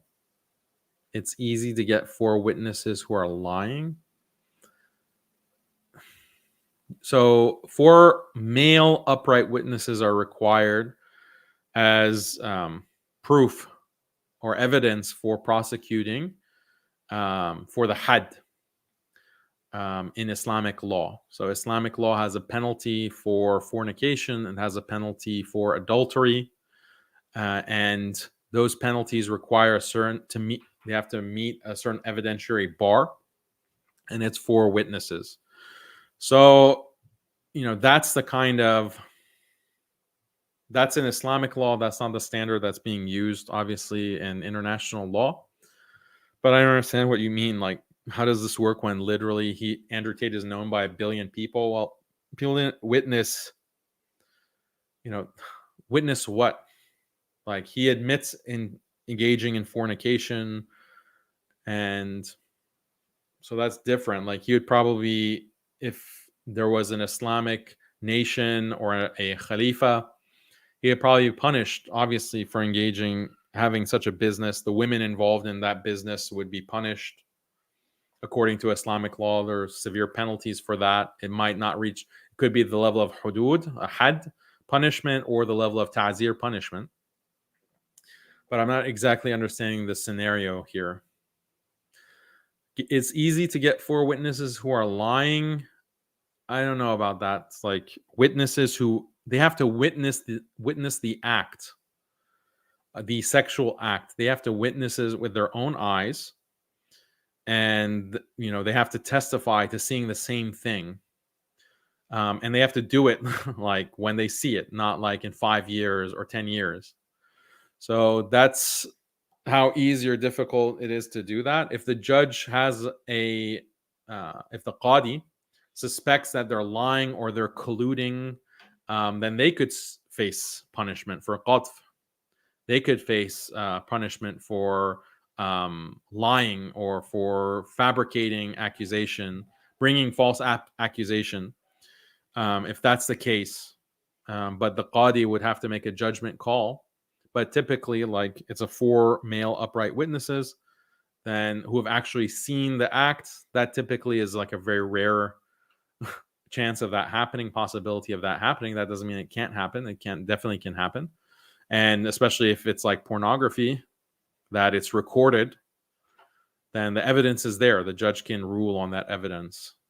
So this is not really, I don't know if this is like an argument against Islamic law. I don't see, like, all legal systems use witnesses, and witnesses can always lie. Witnesses can always collude.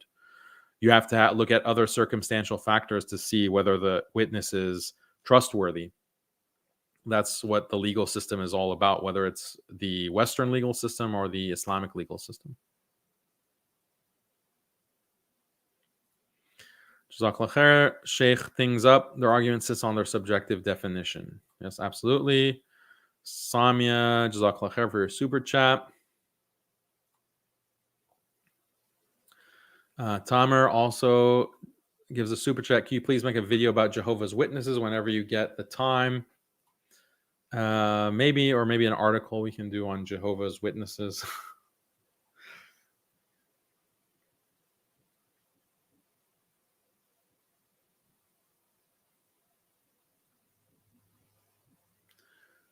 Okay. So now I think I covered everything I want to cover as far as post-debate commentary, but I'll just give people opportunity to respond, or even or join the stream if you want. If people want to join the stream, let me know. But there are certain rules for joining the stream. Like, you have to have your camera on the whole time.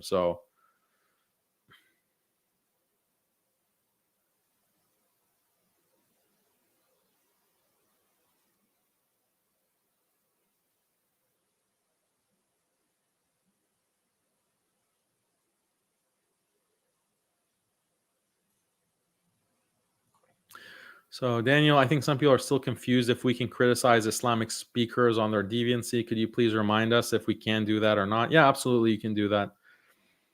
You can publicly criticize people that's what Amr bil Ma'ruf wa Nahi Anil Munkar is. You're enjoining good and forbidding evil.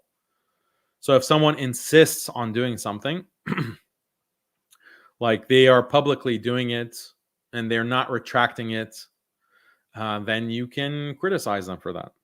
If someone comes and says the Quran is not relevant, or we don't care about the Quran, like something like that reaches the level of kufr, can you criticize that? Even if it's a quote unquote Muslim? Like, what is the limits of this kind of don't criticize? I want to know, like, people who are saying, "Oh, you shouldn't criticize." What is the limit of that? So, if someone says the Quran is irrelevant, can you criticize that or not? They're publicly saying it. So, if they say like, "Oh, well, these verses of the Quran don't apply," or they say, drinking alcohol sometimes it's fine. Can you criticize that publicly? They're saying it publicly. Can you criticize it publicly? The reality is that people who have a problem with public criticism is that they don't take Islam seriously enough on these important issues that liberal imams are constantly violating, like constantly distorting. That's the root of the problem. Have you seen Destiny's YouTube short on you? No, I have not. Let me check it out.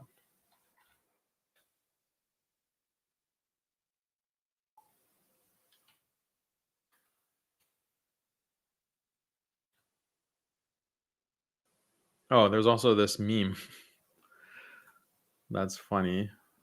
That I made this meme just for the purpose of this criticism that I'm getting constantly about criticism.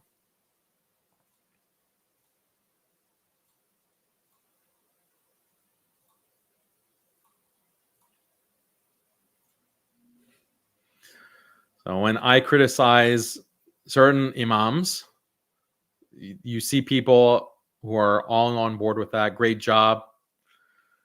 When you criticize an imam that I dislike, but if you criticize an imam that I like for the same kind of things, for liberalism, feminism, then suddenly, why are you publicly criticizing? Are you even allowed to publicly criticize anyone? So this is nonsense. It's like the double standard the inconsistency is very clear, even in the YouTube comments.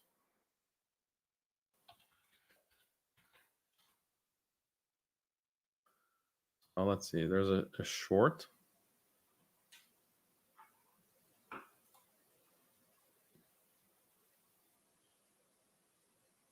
Can you put a link to that short? I don't see any shorts.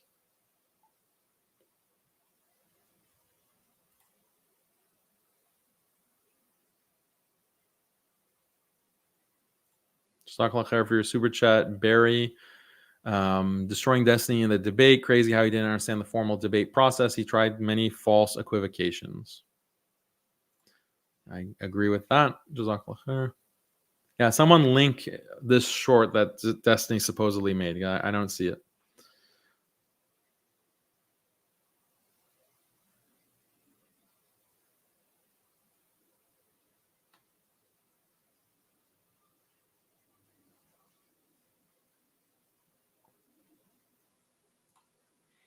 Version says the meme sort of defines me. I was sad when Noman Ali Khan was criticized, but the criticism was valid. Noman Ali Khan is still good overall with minor mistakes. Yeah, so I acknowledged, that Noman Ali Khan is not exactly the same, from what I can tell, as other imams who are really more like political actors pushing liberalism and feminism.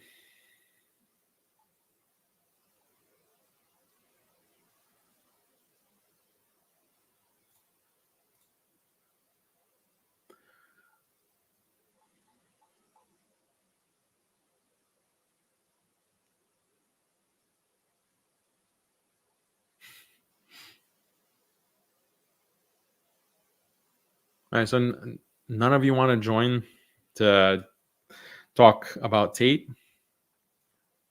Let me put this.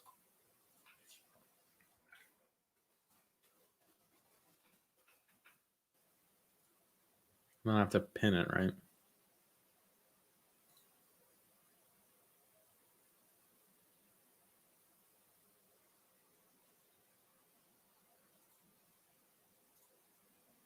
Okay, there you go. Oh, but I need to wear headphones then.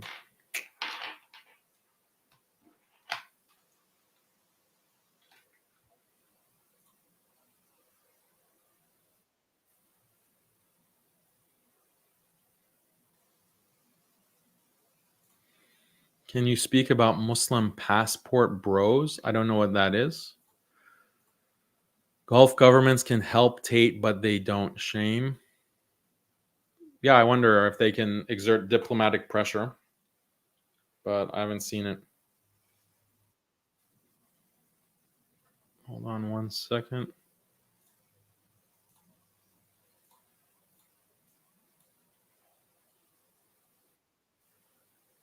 Okay. So before anyone gets on stream, remember, don't dox yourself. Change your name. Don't have any kind of identifying information, because I'm not going to go back and edit the stream for that purpose. Kim says, Brother Daniel, will ever come to the East Coast? Inshallah, I've been to the East Coast many times. So, inshallah, I'm going to have trips coming up this year, inshallah. Stay tuned for announcements.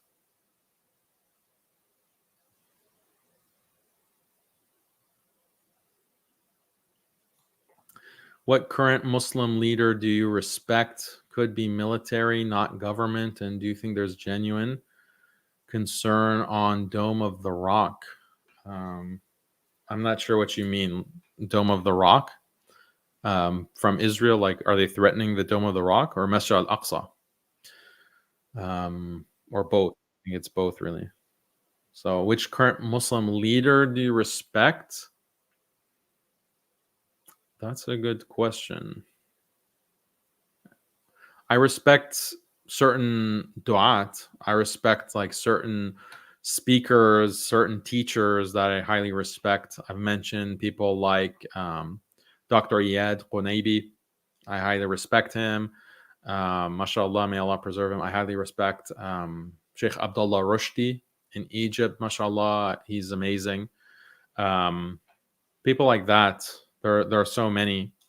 And they're really criticizing liberalism and secularism and feminism. So I respect their work. Okay, let's get the first person here. Bismillah. Assalamu alaikum. Wa alaikum assalam. Can you hear me? Yes. Okay, so I wanted to ask about something you mentioned in the debate with Destiny. Basically, I think you mentioned something about the judge's statement, right? And you said that it was taken down or something. I remember reading a summary of that somewhere on a Romanian site, and after you said it was taken down, I actually searched myself and I couldn't find it anywhere. So you said you had a PDF document of it, right? So can you share that? Yeah, I need to upload it. I tried to find the actual source of it, but I can't find it. And it's really a translation. So let me actually share it on the screen so you can see it.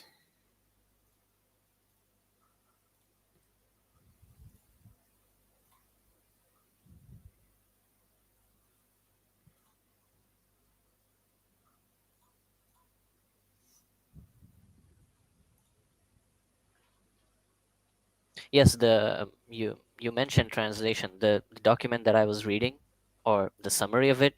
Once again, it was on a Romanian site, so it was a translation as well. Yeah.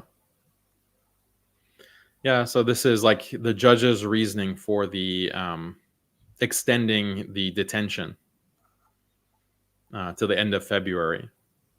So I read a quote from this document.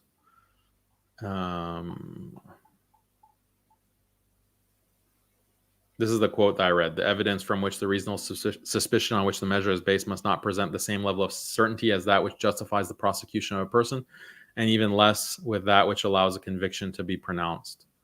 Exactly. Yeah, this is what I remember reading as well. So okay. Okay, so it was taken down, right? Because I couldn't find it either. Yeah. Yeah. I see. One last question. When is the 4th episode of Genius of Islam coming out? Inshallah, soon. We're trying to put together the introduction, which we're going to release as a kind of like a teaser or like a trailer. So it's going to be an epic, inshallah. Inshallah. It'll be worth the wait. So I Inshallah. hope. I'll be waiting for it. Yeah. Okay. Barakallah Thank feek. you for Thank you so having me on. much. Yeah. And next, assalamu alaikum. وعليكم السلام ورحمة الله. أهلا دانيال حقيقته، أنا أخوك من السعودية. I read your article about الصحوة في السعودية. It was a very good article, very precise. The names mentioned, they are one of the يعني they are the hardcore who fight against what's going on in the Islamic world, not just in Saudi Arabia. They're fighting for inside the Saudi Arabia to spread to the Islamic world, because we have this idea now lately from the Sahwa, that we ask for other Muslims in other countries, in Islamic countries, to support the Muslims inside Saudi Arabia who are fighting, because they're not just fighting for the country itself, Saudi. They're fighting for the Islamic world. And you may all know, Saudi Arabia the prisons in Saudi Arabia, they are filled with the ulama, with the best ulama who are known around all Islamic countries. Name whatever: Morocco, Jazair, Libya, Egypt, Syria. They all know them.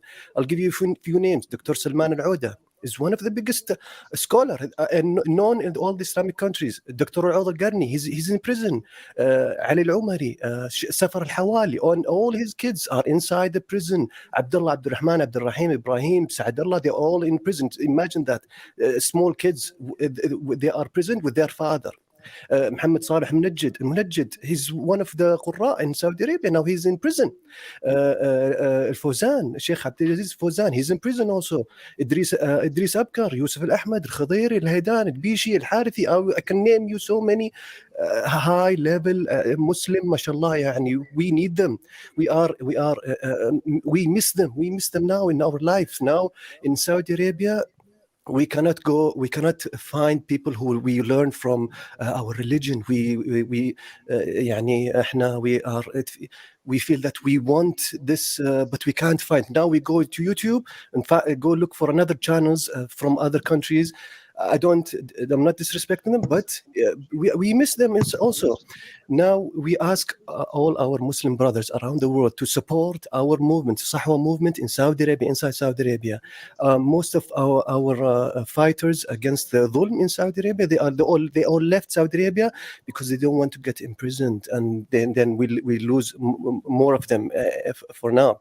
So we ask just our Muslim brothers to help, to support the Saudi scholars who are in prison and who are still out of prison, but they are hiding, but they are working in the background so they don't get imprisoned. Also, we urge you, Muslim brothers around the world, I will tell you this. If we fix the problem in Saudi Arabia, all the Muslim countries will be fixed. The main يعني بلاد الحرمين. Remember guys, بلاد الحرمين مكة والمدينة المشرفة, it's now under Al Saud control, where they get their orders from America and UK, and you all know that. If we remove this طاغية, if we remove this regime, all the Islamic countries will be back to all the Islam will be back. I'm not going to advocate any kind of violent uprising or any kind of removal of regime. I disavow all of that on this channel. I don't advocate any kind of rebellion or violence on this channel. But as far as, we need to advocate on behalf of those who are unjustly imprisoned. It doesn't have to be, in Romania or in Saudi or in any of these countries that many people are wrongfully imprisoned. So we always have to advocate on their behalf on a principled way. And I agree with that, but I'm not going to advocate any kind of violence or uprising in these countries. Okay, thank you very much. Jazakallah khair. This is my first time. I'm so honored to be on your channel. Been long time follower, and shukran. Jazakallah khair. يعطيك العافية. وإياك. مع السلامة. مع السلامة. Okay, so keep in mind, I need to have a camera on in order to add you to the stream. So, hello, assalamu alaikum. السلام عليكم. Walaikum salam. So, Brother Daniel, I want to ask you about the impact of the LGBT increase in West African countries, highly Muslim countries like Nigeria and like Niger. What about them? If you can give us some solutions, because there is a big increase on LGBTs communities. Now, we see them now forming some communities, and they are also making voice. They are now saying that they need their liberty. They need their freedom of speech. So what solution can you give us as Muslims living in these countries to stop? Yeah, I mean, you need to oppose any kind of legalization. You need to stand for Islam, stand for Islamic values and ethics. Don't believe the kind of liberal propaganda that this is for freedom and this is for liberty.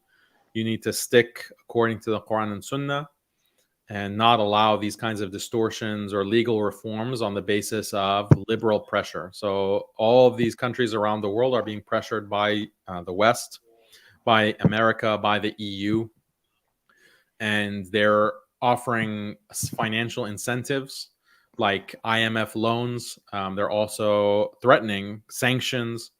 So this is a great deal of pressure, but the populations in those countries can effectively resist that liberal pressure. And it requires just speaking out, being active on social media to oppose these kinds of liberal reforms that has a actual impact, because social media is where these governments calculate or they measure how much public support or how much public pushback there's going to be against these reforms. So, and they're also buying like these NGOs and CSOs that we read in the Malaysia report on human trafficking. They actually will hire people in those countries to go on social media to constantly advocate on behalf of liberalism and attack Muslims and Islamic law and the Sharia and Islam in general, so forth. So it's an entire social media strategy. Everyday average Muslims need to also be engaged on social media and fight back and basically put out a counter narrative. So yes, Sandu, are you there? You're frozen. Okay, I don't know what happened there. Muhammad, assalamu alaikum. Waalaikumsalam warahmatullahi wabarakatuh. I probably have a question regarding Bobby perspective. How do you think about him? Regarding what? Bobby's perspective. Oh, Bobby's perspective. Yes. Okay. Yes. About him, about his journey to Islam. What do you think of him? I don't know. So I've seen that he's reviewed some of the Muslim skeptic videos, but you know, I don't really know what his journey is. So inshallah, if he has any questions about Islam, I'm happy to address them. But I don't know, like, has he expressed interest in becoming Muslim? I think he said he is interested. But how do I put this? He said he has doubt about hadith. He said he has doubt about. I don't understand what you're saying. So, yeah, inshallah, if maybe he'll become Muslim, I don't know. That's something that is yet to be seen. So, you know, we should continue to invite him and encourage him. This is a YouTube channel, Bobby's Perspective. He's, I think, an Orthodox Christian, and he does a lot of videos about Islam and Muslims. So, Bobby's Perspective. Okay, assalamu alaikum. Someone like your volume is too loud. I hear my own echo. Assalamu alaikum warahmatullah. Wa alaikum assalam wa barakatuh. How are you, brother? Alhamdulillah, I'm doing very well. I wanted. There's a. I recently received. Well, actually, there's two things I wanted to mention. There's an ayah from Surah Al-Baqarah that reminds me of the current situation, and I want to get your take on it, inshallah. وَإِذَا قِيلَ لَهُمْ لَا تُفْسِدُوا فِي الْأَرْضِ قَالُوا إِنَّمَا نَحْنُ مُصْلِحُونَ. What is your perspective on this ayah and how it relates to us in the modern day? Well, this ayah in Surah Al-Baqarah is referring to the munafiqun, the hypocrites. Basically, it could maybe, Allahu Alam, it could be applied to non-Muslims as well. But primarily the asbab al-nuzul of this ayah in Surah Al-Baqarah, like the first juz of Surah Al-Baqarah, is about munafiqun, those who claim to be Muslim. And they're accused, like, you're causing all kinds of mischief on the land, like you're causing problems. And they say, no, we're only, muslihun, like we're only peacekeepers, or we're only doing islah, we're only, keeping the peace and doing good work. So that would mostly apply to maybe modern day imams or something like that. Yeah, I mean, it applies to, because nifaq has different levels. So at the highest, like the worst level of nifaq is you really don't believe in Islam internally, but you're just pretending to be Muslim. It's all an act. That's the worst level of nifaq. And these ayat are referring to that kind of nifaq, like people who really, they don't, in the time of the Prophet sallallahu alaihi wasallam, they really didn't believe, but they were just pretending as a way to disrupt the community. Are there imams, popular imams like that, who they really privately, they don't believe in Islam, but they're just putting on a show? Yeah, that's always possible. Like, I think that someone like, I've accused Muhammad Tawhidi of being this. Muhammad Tawhidi, he's this Australian imam, and he insults the Prophet sallallahu alaihi wasallam. He like insults the Quran, but he claims to be an imam. He claims to be like a righteous imam who is fighting against extremism. So he's a munafiq, no question about it, based on what he openly is saying. Because he has nullified his iman like 50 times over by the kinds of insults that he used against the Prophet sallallahu alaihi wasallam himself. I heard it with my own ears. It's on camera. He's insulting the Prophet sallallahu alaihi wasallam. So that's an example. But there's different levels, like people who they think that they're doing good. They think that they're actually doing islah. They're helping the Muslim community, but they're helping the ummah, but they're doing it by watering down the deen or by distorting the deen. This can also be considered a kind of nifaq, especially when it's pointed out to them that, no, you're causing trouble, you're causing mischief, you're distorting things. You are, for example, teaching something that is destroying Muslim marriages. You're teaching something that is putting Muslims in trouble with CVE programs or Prevent program in the UK, or counter extremism, blah blah blah. You're saying things that are feeding into that narrative. This is causing problems for Muslims, and they don't change. They just continue to do it. So this maybe they consider themselves as Muslims, but they have these aspects of nifaq, of hypocrisy, and we have to be able to point that out. My second comment is, if you could react to this article that showed up in my newsfeed about Andrew Tate, and if your child follows Andrew Tate, you may have seen it, then you need to have a serious talk with your child. Like, there's this movement now about, how he's infected the mind of the youth and all that kind of stuff.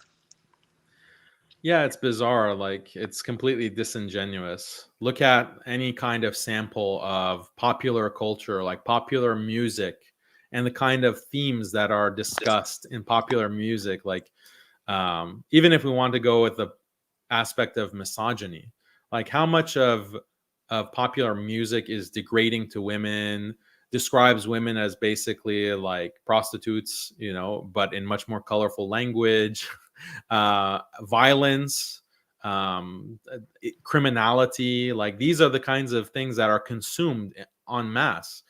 But there's no problem if your child is like listening to these artists or listening to these rappers or listening to these like musicians. But Andrew Tate, that's a serious issue. That's like a that's threatening their, you know, their entire worldview. So it's comical. It's really silly. It reveals the bias. It reveals, like, you know, the real issue here is that Andrew Tate is not his quote unquote misogyny, not his quote unquote webcam business in the past. None of that. The problem is he's very popular, and he's dismantling and arguing against liberalism and feminism, like certain truths that no one is allowed to question. I can question those truths because I have a limited following compared to Andrew Tate. You know, Andrew Tate at one point was the most Googled person. You know, that's a major threat. You know, if you yourself, Jamal, becomes popular as Andrew Tate, then you're going to be targeted as well by this same system. It doesn't matter who you are. It just matters like who you're going against, who you're speaking out against. So I think that's pretty obvious for people who have eyes and ears. Barakallahu feek. May Allah reward you, and may Allah give you strength and keep doing your work. Really appreciate it. Assalamu alaikum wa rahmatullah. Wa alaikum assalam wa rahmatullahi wa barakatuh. Hey, Assalamu alaikum. Wa alaikum salam. How are you, Danu? Good, alhamdulillah. How are you? I'm all right. Thank you, brother. So I just want to give you a quick background of where I'm from and ask you a question, if that's okay. It's not to do with Andrew Tate. It's more about Palestine. Okay. No Fed posting, please. What's that? Sorry? No Fed posting. What do you mean by that? Like no advocating criminality. Oh, of course not. Of course not. No. Don't worry about that. Don't worry about that. So all my grandparents are Palestinian by blood. And then in 48, they had to move up to Lebanon, right? And all four of them were Christian. I was born Orthodox Christian, and I've reverted to Islam about 7-8 months ago. Oh, mashallah. Yeah, and it's heartbreaking to see what's going on with Palestine, because it feels like the whole Muslim community is just sitting idly by, watching Palestine get butchered and brutalized and destroyed, and all the governments really just doing the same thing.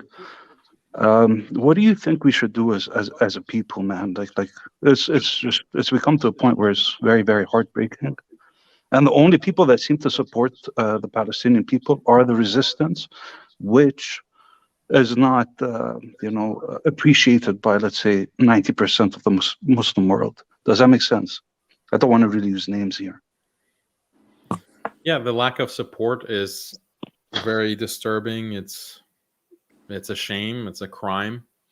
I'm 100% on board with you on that front. Like, why do we not see the same kind of advocacy, not only for Palestinians, but other Muslims that are being oppressed by major powers? So this is political cowardice that countries aren't standing up. Instead, they're making deals with the oppressor. They're arms deals, arms deals, economic deals, normalizing diplomatic ties.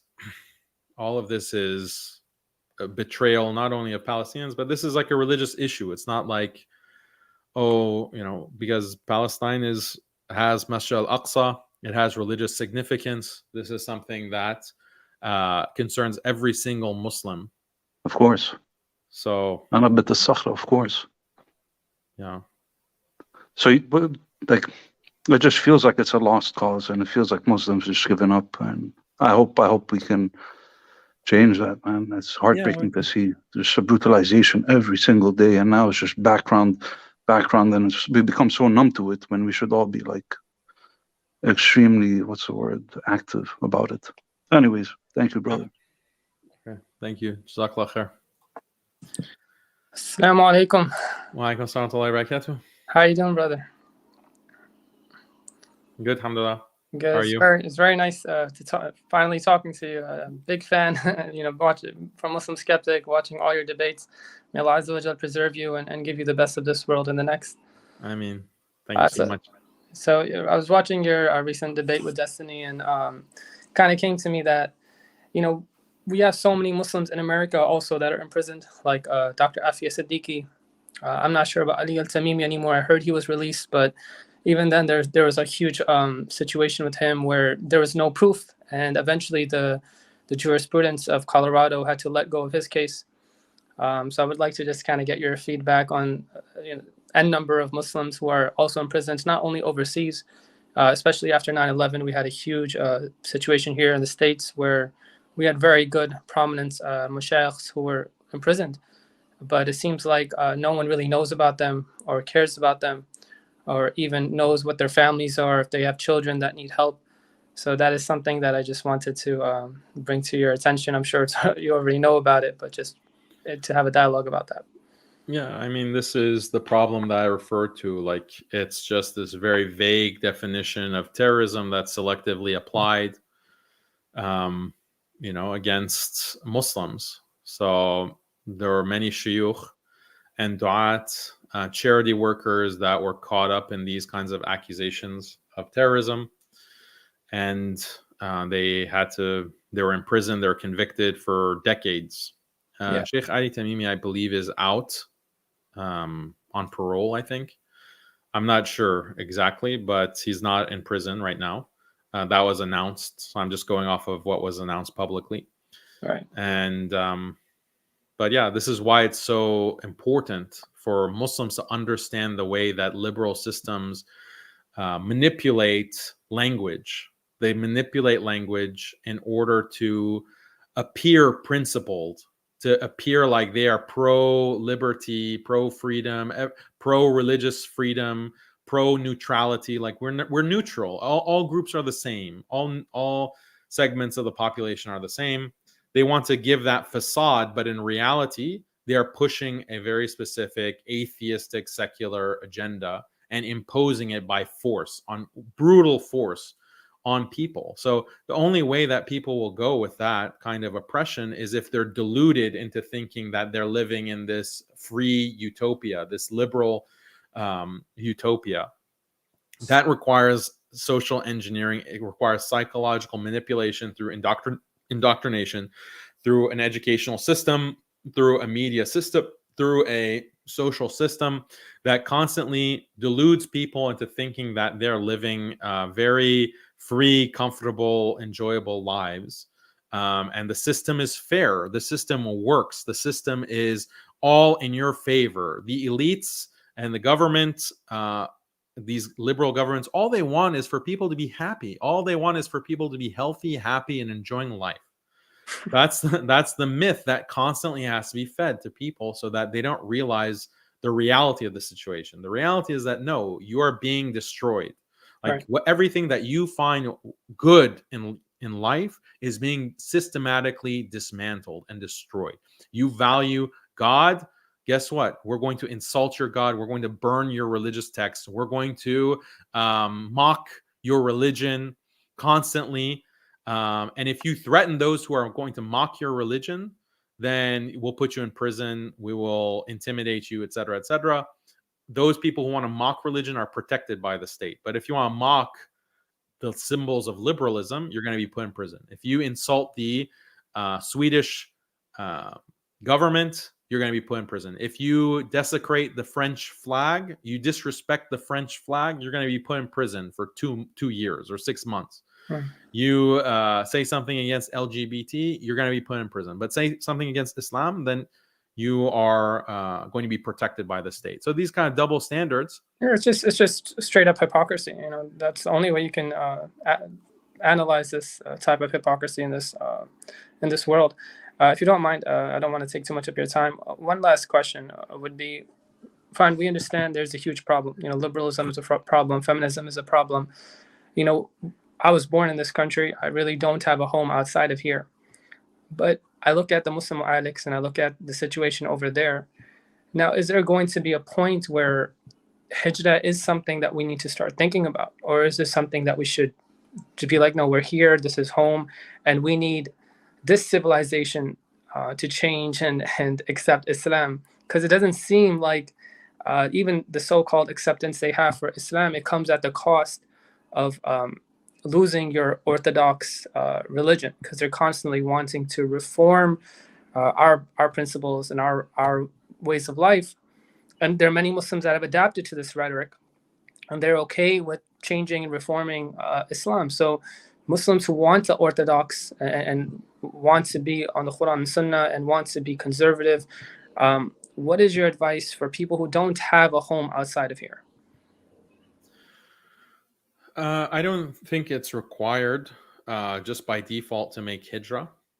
There are many circumstances that make it impossible for a person to make hijrah. If there were like some kind of caliphate somewhere that accepted Muslims, like you're a Muslim, you're automatically granted access and residency to Dar al-Islam, that'd be a different situation. But we don't have that kind of situation. Exactly. You have these nations, and these nations that even the ones that are very, they're more Islamic in terms of their laws and also socially, they have very strict residency requirements, and it's going to be very difficult for you to be able to move. Right. So, and sometimes you are required to have a lot of money to be able to afford that kind of transition. So there are these kinds of requirements that I think it doesn't mean it's obligatory for Muslims to just automatically have to make hijrah. Now, there could be a situation, and there are in certain countries, where you can't really practice Islam anymore, right, because of liberalism. In that kind of situation, then I'd be more inclined to say that, yeah, we have to find a solution or a way out. There's got to be a better place. Like if the US requires you to send your kids to public school, and there's no like legitimate homeschooling, or like they ban homeschooling. There are some liberals who want to completely ban homeschooling in the US, right, or they want to say that you have to go to some kind of public school and there's no Islamic school option, like in Germany, or Sweden also doesn't have, they have outlawed Islamic schools.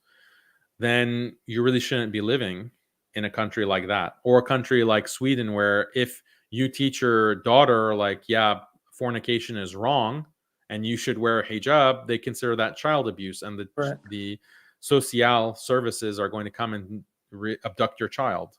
So how can you live there? Like, I can't imagine how you can't really practice Islam, and there's no way that Islam is going to be allowed to grow organically in such an environment. Yeah. But not every one of these Western countries is like at that point yet. Right. That's the fear, right? It seems like we're inching closer and closer to this type of dystopia. That's how it looks like. And, you can see the storm, you can see the clouds in the horizon. And it just seems like it's pretty inevitable that eventually, Allahu Alam, Allah knows best, of course, but we're heading into a very dark situation. So may Allah Azza wa Jal protect all of us, and Jazakallah khair for your time and having me on your stream. May Allah Azza wa Jal bless your beautiful family, and thank you for everything that you do. And wallahi, ya akhi, you don't understand how much you do for this ummah. I know I get emotional talking about it, but you're doing a lot. When there's a time in the countries where we had brothers like you in every masajid, and eventually those brothers reformed. So now it seems like you're holding the weight on the shoulders for many. So may Allah Azza wa Jal keep protecting you and blessing you. So thank you so much. I mean, Barakallahu Feek. That's really kind of you to say. But it's not just me, there's many people, and even with Muslim Skeptic, like, I'm just the face on this channel, but we have a whole team, and nothing I do is possible without their hard work and support. So absolutely, the whole team, alhamdulillah. That's your whole team, Abu Lut and the brother from Morocco. I mean, I'm literally at work watching you guys all the time. It's like I'm in the dental field, so I got to see you between patients. So I'll prolong my procedure so I could keep watching your streams and your roundtables. So may Allah keep protecting you guys and keep doing what you're doing, brother. Our support is with you. I mean, Barakallahu Feek. Really appreciate it, brother. Take care, brother. Take care. Okay, so just 2 more people. And that's it, because I have to go. Hello, assalamu alaikum. Greetings for Romania. Oh, how are you? Fine. I want to ask you if a woman going around almost naked on the street is visual harassment or visual consent. Yeah, I wrote an article in 2004 about how women exposing themselves, their nakedness, in very provocative clothing, that is a type of sexual harassment. Oh, thank you. That's all. Thank you. Okay. Sure, no problem. Assalamualaikum. Assalamu alaikum, Daniel. هلا شو أخوي. I don't want to take too much of your time as you're going. I just wanted to make a point that a lot of Muslims have this feeling that they need to be either a left wing or right wing in terms of the politics of their country. And generally they choose this lesser of the two evil argument, which doesn't really work with our belief system. So the idea of inclusivity on the left, and they think that somehow is gonna protect us, and on the other end we share certain social and moral values with the right-wing conservatives, but then again you come up with the idea of Islamophobism and anti-Palestine sentiments. So either way you have a problem.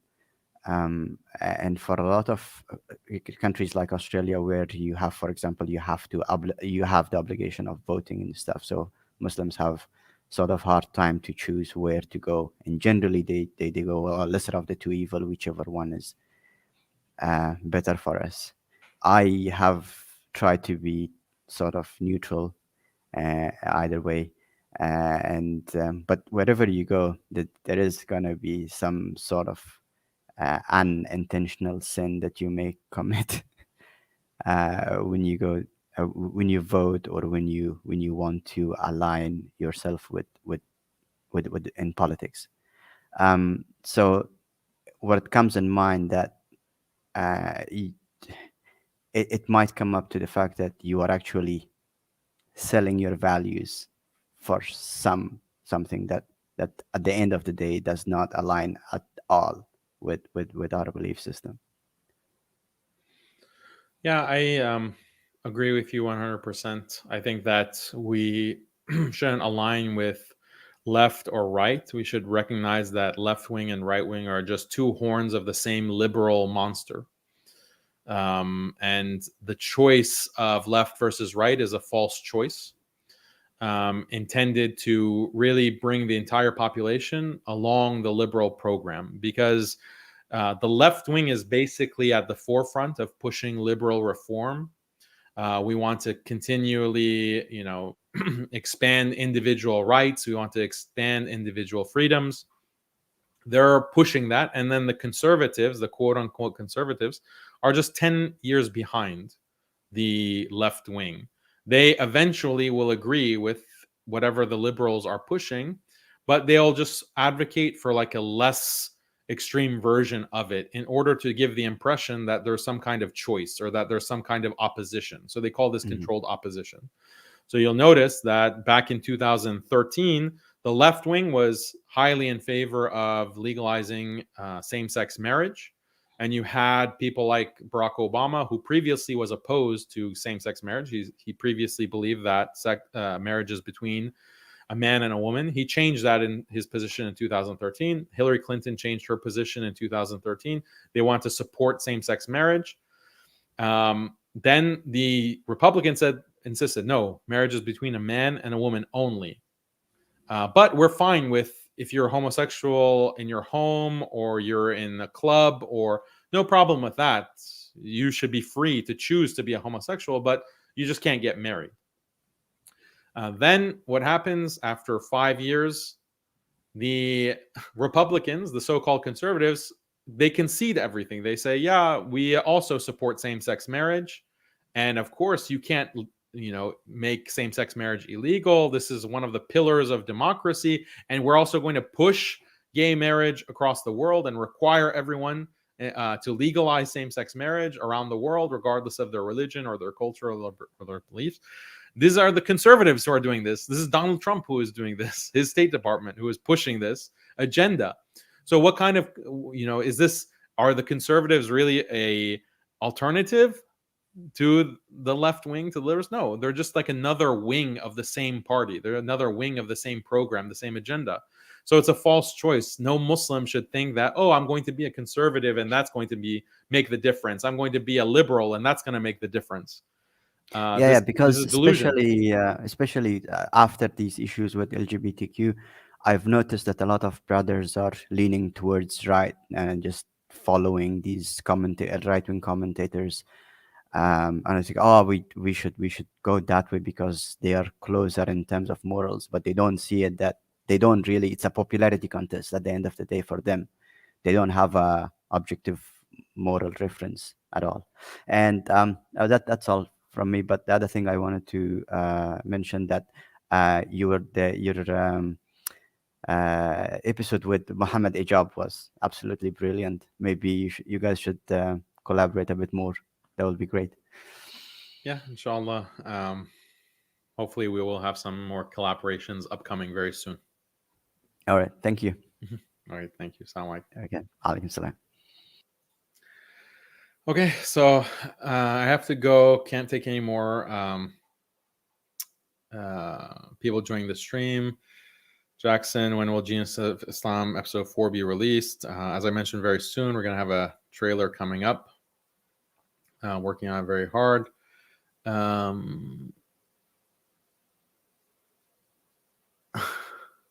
Rocket League, Romanian guy, 99% agent. Why are pyramids still in Egypt, Daniel? They're too heavy for Black Flag to steal them. Okay. Let's see. Oh, regarding Bobby's perspective, Bobby proclaimed in a community post yesterday that if he doesn't revert in 5 weeks, he'll stop reacting to Islamic videos. Okay, we'll see, inshallah, what he does. Jazakallah khair for the super chat. Sharif, Jazakallah khair for the super chat. Okay, guys, appreciate it. Hopefully you got something beneficial from this post-debate analysis. More debates are being scheduled as we speak, and hopefully they'll be beneficial for you. And I really appreciate all the kind words made in the comments and people who joined the chat or joined the live stream. I really appreciate all your support. And at Muslim Skeptic, we're trying to really add value. We're trying to bring these perspectives and this information that you're not going to find elsewhere.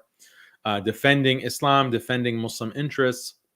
At the end of the day, let me just repeat that I think Muslims should and must really defend Andrew Tate, because this liberal tool that is being used against Andrew Tate, the vagueness in language, the selectivity and application of the law has been used constantly, systematically against Muslims. When are we going to stand up against it? When are we going to speak out against it? When are we going to critique it intellectually and explain to people how this liberal system is a sham? This liberal system is a complete joke, and it's a system of oppression that is being used against all of humanity, not just Muslims. Muslims are just the biggest victims of this system. So we have to be able to critique it, speak out against it, intellectually dismantle it. And this is why we defend Andrew Tate in this case, even if he weren't a Muslim. Even if he weren't a Muslim, we can disavow and condemn the nature of his business. But the accusations against him just amount to Me Too, believe all women, standards of justice, and all Muslim men can be prosecuted on the basis of that law if it becomes normalized, if it becomes standardized. So worry about yourself. Worry about exactly what is happening what could happen to you or your children in the future. So that is all I wanted to say to end the stream, and may Allah reward you all. I'll catch you very soon on the next stream, which probably is going to be a roundtable. But stay tuned. Make sure to like and subscribe. Comment on the video, give your points. Did I miss something? Is there another perspective that you want to add? Be sure to comment, and I read, a lot of the commentary as well. So be sure to include that. Okay. See you guys on the next one. Assalamu alaikum wa rahmatullahi wa barakatuh.